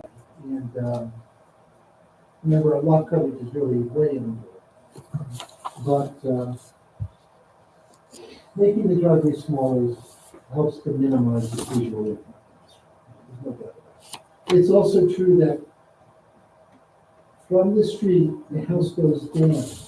So this driveway is really not as visible as this driveway is from Alexander. Because from Alexander, the driveway goes up. My client was also previously planted boxes all around the property. About 3 foot high. And I drove around in the car to see what you really see from the street, and I'll show it to you in another exhibit. We also tried to come and just swim across. It just gave me more footage. It didn't seem to do any good. It doesn't help me to be able to turn around to be able to get out of the driveway. I mean, if I do it this way, which is probably the smallest way I can get the smallest amount of paving, I really can't turn around. I mean, I guess if they had more dog right here, we can.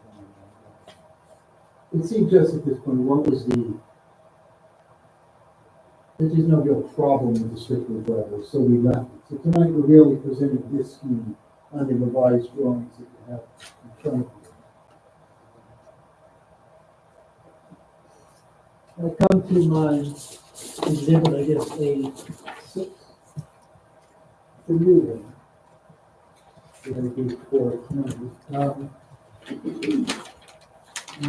It's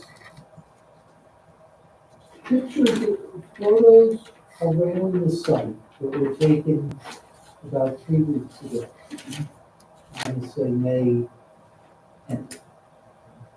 And in the middle is a blow-up site plan that indicates our house as well as the neighbor's house and the neighbor's back. And, there's a row of conifers that are between these two properties, and 2 decks. And that's pretty evident in, I'm gonna say, these pictures that I called buffer, like C, D, A, and B. And that really, I did that to show you the buffer between the 2 properties. But in addition to that, we lowered the deck so that we would kind of not be in a position where one of the deck is over the other, the neighbor whose deck is also like that. I think that we are asking to be 9 feet off. The neighbor is existing at 10 feet off. So from the 2 worst corners of the deck, it's 19 feet. And then there's this existing row of conifers that goes through it. Down on the bottom here, I just wanted to see that when I am sitting in the car, so I'm gonna say, I don't know, 4 feet off the ground, and I'm just taking a picture at eye level. And I like those pictures because I think that's kind of, you mostly see the streetscapes through a car. So what I'm really trying to say is you see a lot of driveway in this case because the driveway is going uphill. But as soon as we start to come up the side of Alexander, we see that they're planted the box boards, which are about over about 28 inches high, the road would be about 36 inches high. I come more up to the corner, you can see, and then when I turn to the front and going down Royal Bridge, you see the box board, the boxes are really shielding my view of this driveway because it's downhill. So I'd like to send this around if you'd like to, please.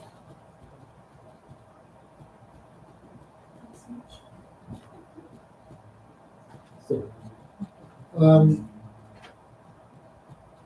so let's.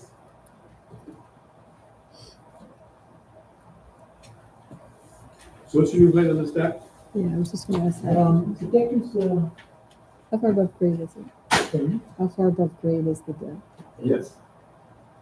Is it more than 18 inches? yes, It's it's about 3 feet. Okay. So none of that has changed. Okay.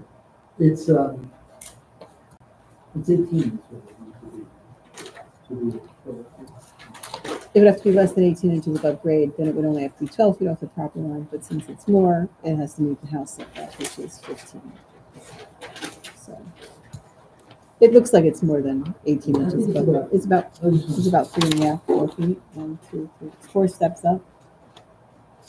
Actually, You got 282. 3 feet. 3 steps up, so it's 3 feet above grade. 5 times 7. Yeah, 45. Yeah, okay.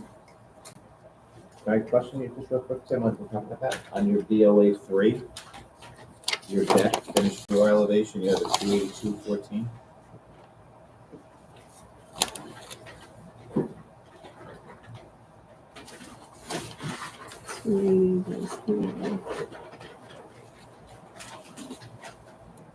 Yeah. That can't be right. But you're also, your finished floor inside is 282.47. Right, that's the old one. Yeah. That's it, yeah. So your deck's gonna be like 281, 280 280. and change. It would be, Minus a foot and a half. It's still 2 feet above, but 278.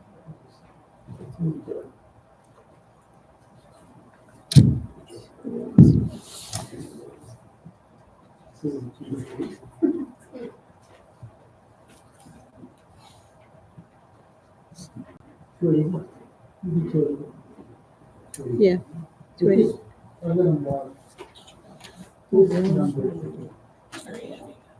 Um,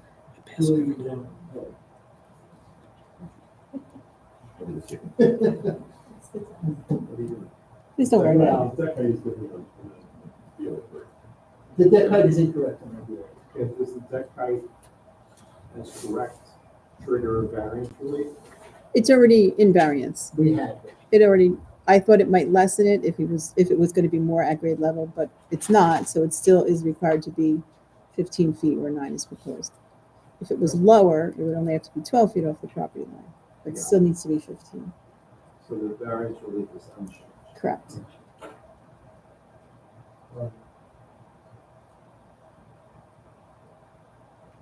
So, and then I guess I just want, we can see that we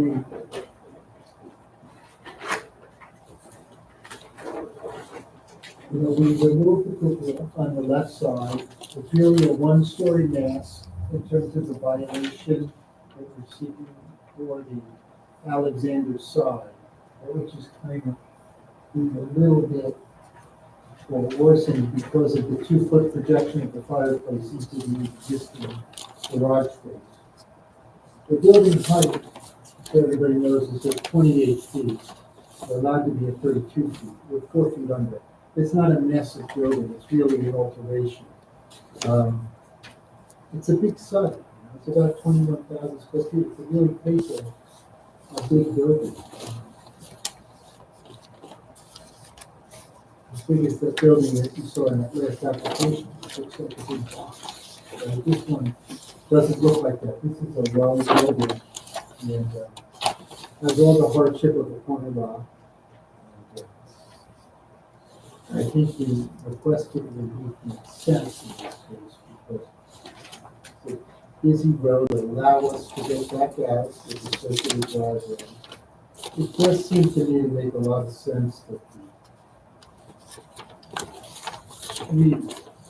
the building should face the primary street. And the rest of the building shouldn't be subordinate street. And, that's really what the owner wants to do. And I think that the change in grade and the way that the grade drops really allows us to exist. It's far from Oak Street or from White Oak Ridge Road. And it is, the garage doesn't tell us that's from the streetscape. Any questions or? So are you moving the driveway on Canal? Yes. That's fine. I think the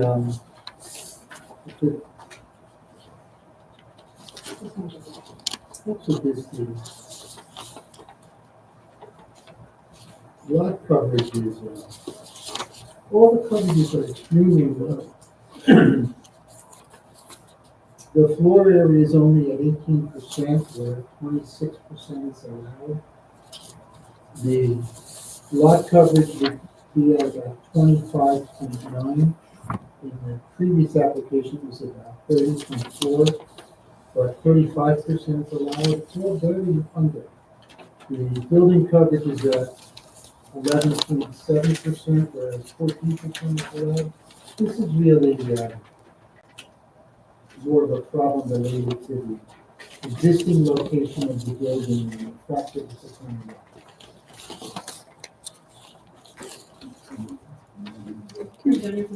Yes, I think. You made the statement that there were 500 or 600 houses on White Oak Ridge that you felt had front facing garages. Do you know if they were in R4 or R5? Because I know they're allowed in R5, but they're not. I think they're all over. Everything up there. Is that something I actually? I couldn't find any other front facing ones. Most on the right side. Maybe the question, is it R5 up like yours? You know, I don't know why others. I don't think it's R5 up here. I think it's also.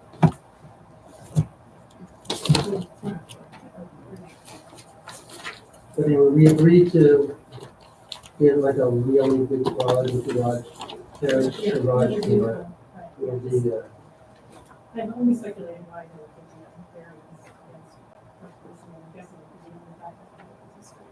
Would you be able to back out? well, the circular drive works because you can just go into the circular Yeah, drive and then get out. Right. That's what's nice about the circular drive. And that's probably why, yeah. That's why it will work for us. It gives us a turn. And it's a little bit awkward because the site, this is, it's almost easier to see.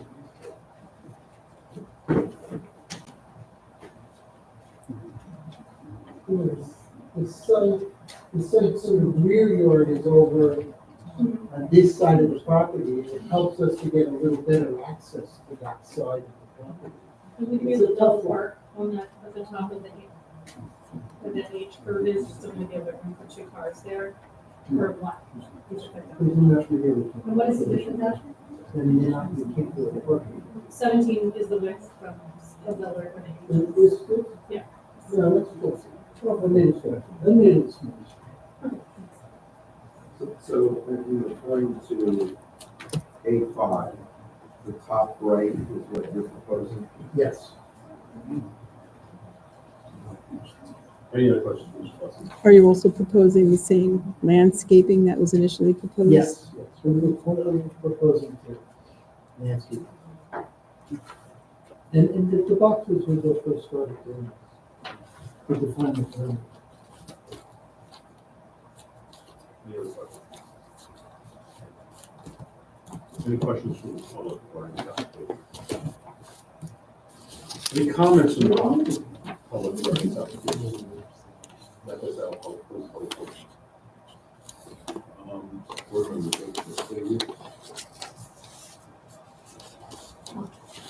I appreciate all the changes, I think the documents are beautiful. I personally have an objection to placing rocks, I'm perplexed at the ordinance, and I would say for the Robbins, but not all of the ordinance. Because if we're starting to allow them, if there's 6, I didn't see any of them. Too many for me, which is sort of, but I do think for safety reasons, it's good that you have a way for them to back into that beach and out, because to back onto our beach. I was happy to have to be able to pull it out of Mm-hmm. Then, I. Appreciate the modifications and it is a modest ask and small and local applications within the next hardware and the next that are allowed. And I think it addresses the applicant's need of having a much room entry into the home, building that new one, and I think so. It would be a great place. Yeah, I agree. And I appreciate that you have to do it that both sides. You know, I realize it actually doesn't, it's a good variance for my friend, it's not like this, to hold the floor. So I think that the changes that you proposed. Yeah, as well, I think the way it's presented is, it's nice, it will be you know, exiting on the way to Bridge Road, which is out, you know, we don't get, but hey, if that's what you want to do, have at it. But other than that, I think it's it's fun. So, I would be good. The deck was the sticking point with me. If the neighbor's not here objecting to it, being a 9-foot setback, even though you did lower it foot 4 inches, then I will go with my fellow board members. Do you have a motion? Motion to approve the application. Do you have a second? Second. Joseph Caulfield, Yes. Chandru Harjani, Yes. Gary Rosen, Yes. Regina Truitt, Yes. Craig Pittner. Yes. Good luck with the rest. Thank you.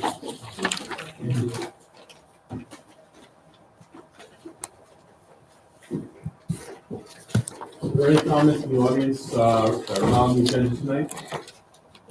Yes. Come forward.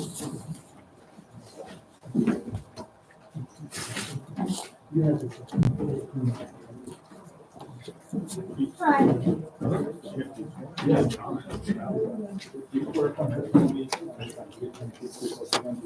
Yes. Christine Khan, MICHAL, Allison, ARONSKING. 70 Spencer Drive.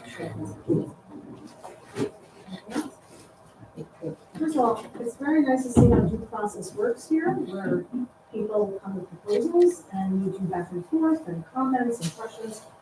I didn't have that opportunity.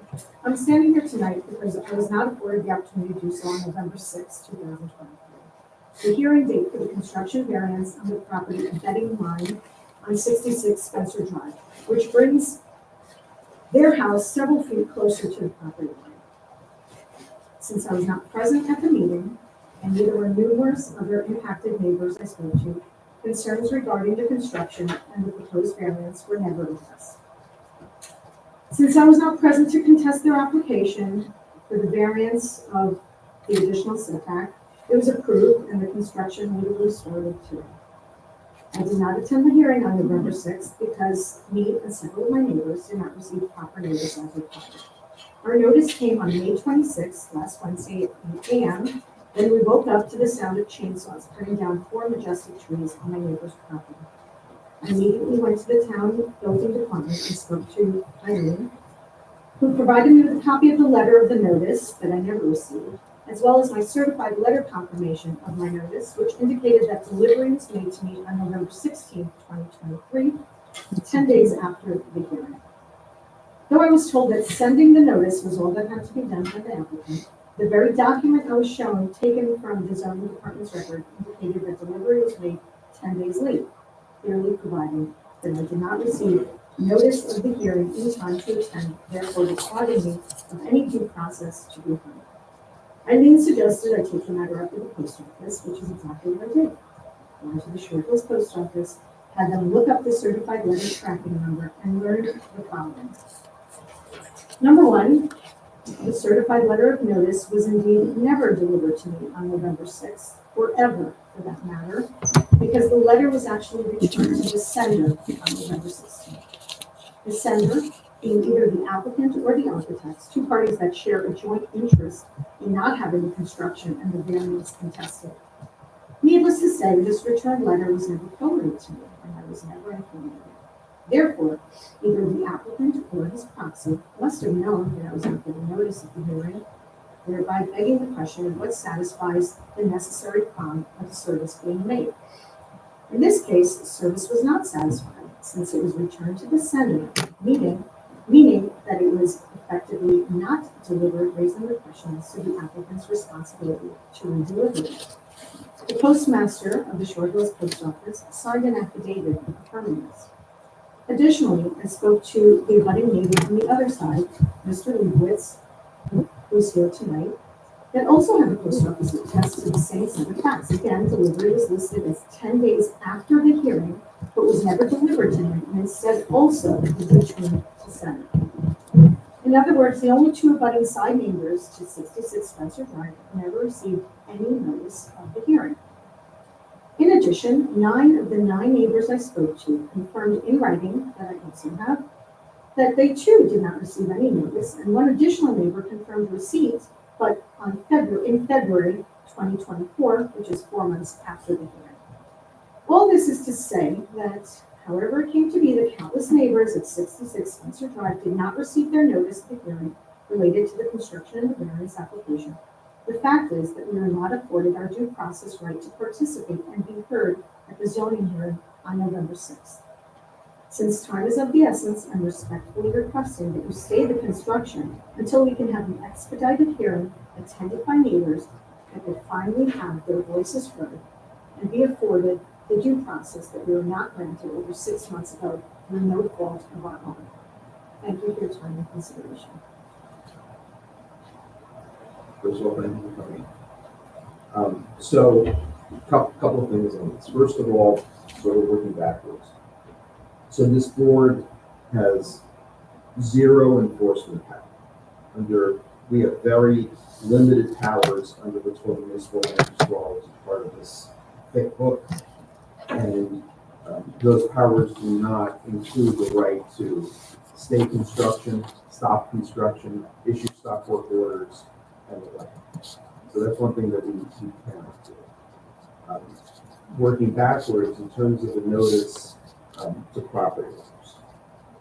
What the law says, it's not this board's law, it's what the state law says, is that for variance applications, an applicant needs to obtain a recent certified property owners list from the tax collector, tax assessor, and then based on that list, send certified mail proper notice at least 10 days prior to the hearing date. It's not 10 business days, it's 10 calendar days. Another thing about what the law says, and again, we don't make the law, we just follow it, is that notice is effective from the time it's sent, at least 10 days prior to the hearing. Two caveats to that. Number one is, there's been many instances over many, many years since the municipal land use law came into effect in New Jersey, where, for whatever reason, property owners that have been sent the notice at least 10 days prior to the hearing date don't actually receive it in some cases until after the hearing. In that case, what the courts have said is that all the applicant needed to do was comply with the law and send out the notice. If the notice wasn't received, it's not the applicant's burden to make sure that notice was actually received 10 days prior to the hearing or even 2 days prior to the hearing. As long as they get the proper list, they make sure that their mailings comport with that list. Even if the list contains erroneous addresses, the courts have said that that satisfies, right or wrong, that satisfies due process in terms of hearing applications. That's what the law says. Now, I don't know, and this board cannot give advisory opinions with regard to what you're contending. However, if there is a contention that something was wrong by law with the way the notice was sent out to property owners, then you should certainly, I would suggest, speak to a lawyer about what steps should be taken, and there are steps that can be taken in that instance, even though the 45 days within which to file an appeal of a termination is already long past. That being said, I would certainly at least investigate what the cause was as to why, assuming that what you're saying is true, no reason to think it's not, as to why so many of the notices were, as you stated, returned to sender or didn't go through. So if it is, and I understand everything you're saying, if it was returned to sender, which means either the applicant or his proxy would have received it back, doesn't he have a duty to resend it? Into the wrong mail. So there's a lot of room for error here. Well, And I'll give you an example. So very often, cases need to be carried and they can't be heard because notice is defective. And that could run a number of courses. Either it wasn't published on time in the newspaper, the notice that was provided to the property owners was incorrect, substantively, or there's instances where the applicant and or the attorney, architect, whoever was responsible for the notice, got it wrong. They didn't include all the addresses. It was supposed to be 58 Hartshorn, and they sent it to 68 Hartshorn, right? It could be, if they make a clerical error based on a correct, accurate, valid notice, then that constitutes allegedly improper notice, because not all the property owners within 200 feet received it based on a correct property owner's list that was supplied by the township. But that's something we should speak to. I want to speak to all these neighbors who did not receive anything. It seems a little suspicious, if not nefarious, that something took place. And I was not afforded the opportunity, and I'm the one that gets impacted the most because they got a variance to come 6 feet closer to the property line. And this is a neighborhood where the houses are pretty close together as it is. So I am just out of luck, I guess, because No, I just said to you that what we can do, based on the facts, is at least have somebody look at it and see whether costly proposition. whether there was some sort of illegality in terms of how the notice was provided and what steps you can possibly take. Okay. Do you guys have anything you want to add to? Where to swear you in and your name and address for the record.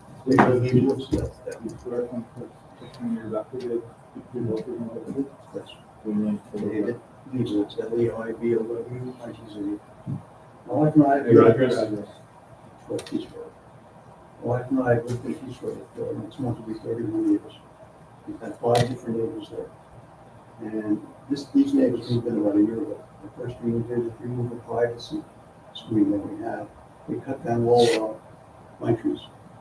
And on our property, they had somebody wielding a chainsaw on the front, cutting down our privacy screen. I was gonna call the police, but they came, I was very upset. It's the first interaction we had with these new neighbors. And it's the only interaction. They never came to tell us. I found out this morning that they did a major reconstruction. So I don't trust them. They never told us about this reconstruction, this construction was happening. The only interaction we've ever had with them is really cut on the privacy screen. So you guys are talking about due process and you have no responsibility, but let me tell you what happened to the post office. My wife's identity was stolen about 6 months ago from the post office. They put a hold mail on my mail. I didn't get mail for 2 months. They put a hold mail on my mail. I went down and I said, "Where's my mail?" They said, "You put a hold on it." So I never put a hold on it. So don't you need a form you filled out for a hold? They said, "Yeah." I said, "Show me the form." There was we can't find it. We've had one for 2 months. This is the post office you guys are relying upon for us to get notices. And they arrested 2 guys out of the post office for stealing mail, and that's how my wife's identity was stolen. No doubt in my mind. Don't want post office to show you this. So you have no responsibility, it's not your problem, but it is your place. It's the community. It's my problem, it's your problem. This is the post office you're dealing with. The people like me and people like Ricky to get notices. The people doing that, I don't know if you gave 1 variance to these people or 20 variance, I have no idea. I don't trust them. I'm sorry that you guys can't help us. That's what it is. Thanks for your comments. Who has any further comment in the audience this evening? See the hands raised. Can I have a motion to adjourn? Question, Mr. Simon, what is the way that people can change state law in order to that law that you were excited about? The way you can change state law is to speak to your state senators and state assemblymen and have those individuals introduce bills and get through committee and ultimately approved by the Senate. The Senate approved by the Assembly, sent to the governor's office, and the governor would sign the bill, in essence, changing the law. There are a lot of, I shouldn't say a lot, there are some laws within the municipal land use law that remain, that, certain practitioners, to this day, call into question. For example, the fact that there needs to be newspaper publication notice for certain hearings. And people say, why is that necessary? Nobody reads the newspaper anymore. And yet it's a requirement of the municipal land use law. Some people say, well, the way that people know about meetings and hearings is that they're posted on websites, right? Municipal websites. Shouldn't there be a requirement about posting on the municipal website and letting the public know about hearings via municipal website? And so far, there's absolutely no requirement for that, right? There's other requests for notice beyond 200 feet for certain applications that have more prominent impact. So, for example, if you're putting up cell towers or stadium lights that are going to be seen by people beyond 200 feet, why shouldn't there be notice for people within 500 feet for those types of applications? Or even a building that is more than 10 stories tall, right? And the answer so far is no, they're not changing. So the first step would be to contact your state senator, state Your state representatives. Unfortunately, construction started today. All this is too late. I was hoping that we can have a hearing like we should have had. No one came from our neighborhood. No one came to rebut anything. Just like you saw here tonight, we didn't have that opportunity. And I was hoping maybe you guys can bring it upon yourselves to do something to help us, because we are, Unfortunately, this board doesn't have any of those powers, and that's why I had suggested. well, I appreciate that. The To board had speak the to power someone. to approve all of these variances and all of their construction plans, and no one came to say anything, and, you know, that just doesn't feel, it doesn't feel right. It feels like they just went right up to my property line, and I have to live with it, and I have absolutely no say. That's upsetting. I think all of you would be upset with that. Another question, do we not, can we make a townwide ordinance that says we have to have otherwise notifications in the No. post office? No, it's state law. Has to be state law. This is a problem with the post office. Mhm. Yeah, It's not. Then the town shouldn't use the post all office. right. Well, no, Here. it is, it is. It's open You conversation. gotta- You can- We gotta talk one at a time. First of all, if you want to say something. You gotta- Yeah, come come up up to the, All right, I'll swear you in.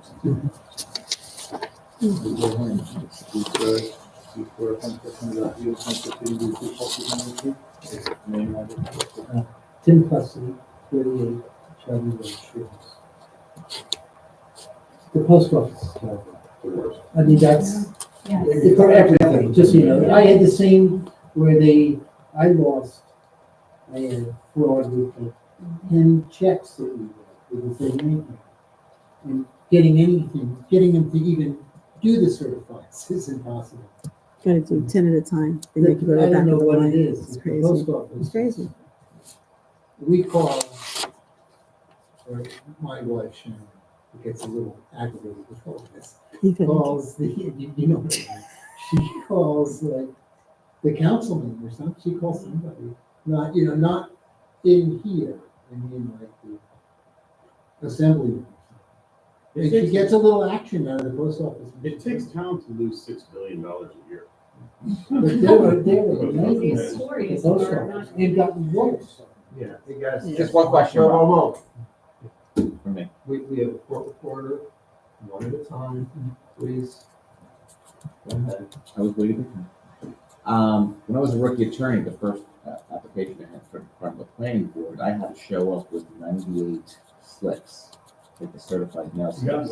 Yeah, that's Do what they I do. actually supply them, or they, and the town map?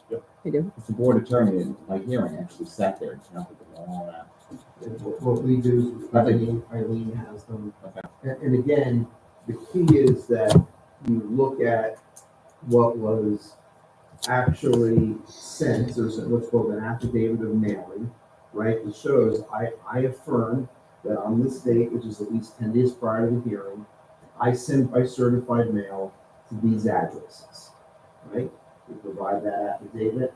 That is what the law says that they are obligated to do. And I saw that in Eileen's file. That doesn't help because they didn't arrive, they weren't delivered. So that's great that you can have a stamped certified mailing, but if it's not delivered, what good is it? I will tell you this, I have a service I signed up for with the US Postal Service that tells you, well, you're gonna get the next day, right? I would say about 65% of it shows up, and it was scanned. So you know it's there. You know it's there, but about 65% of it comes. So I will chase my my guy down and say, how do you not have this on a truck that says it's supposed to be here today? And there's always a story. I have a post office box at the Short Hills Post Office with a very active business. I will go days with nothing in it. And all of a sudden, 50 pieces show up on one day. And I asked George, and I asked all the people there what happens, and then the woman said to me, I come in part-time on Saturdays, and that's usually when I get time to put it in. So I'm not saying there's justification for any of the issues that we're dealing with, and I'm very sorry to hear what you are dealing with, but that unfortunately is, as Mr. Simon says, out of our control. And it's unfortunately may be archaic, it may be, just an antiquated system that we use, but until there's a better way. Well, may I interject? Sure. We all agree that the postal service is rotten and doesn't do a good job. So there is a better way. How about handing the letters? There are 20 of your neighbors. You can walk to the right, you can walk to the left, you can hand it to them.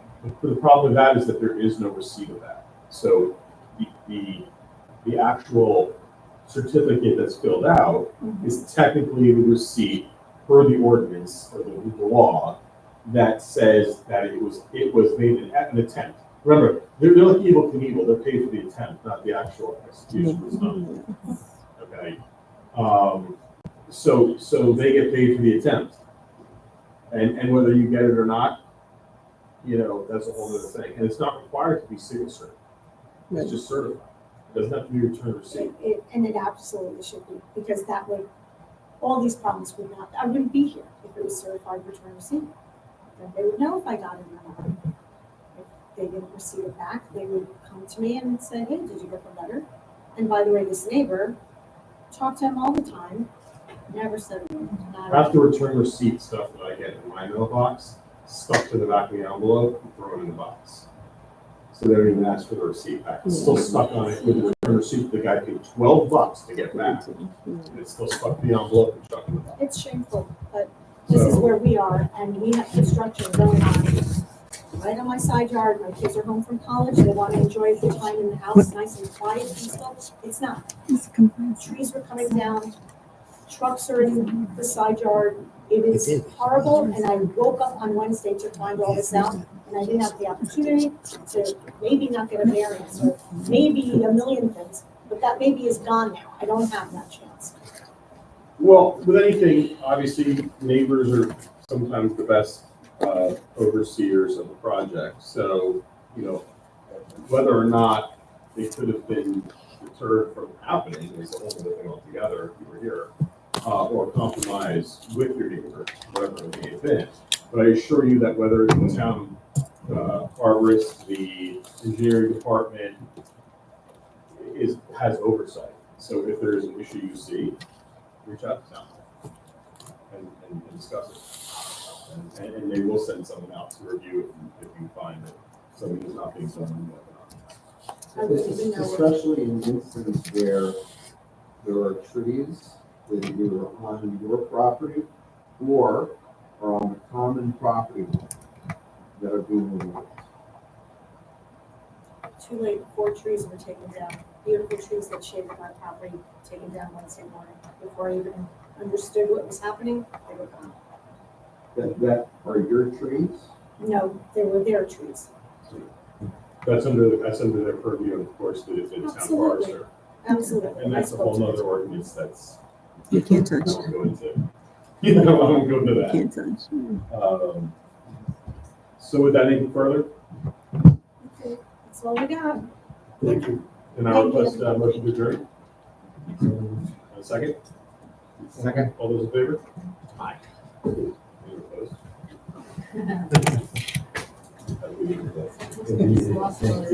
Thank you.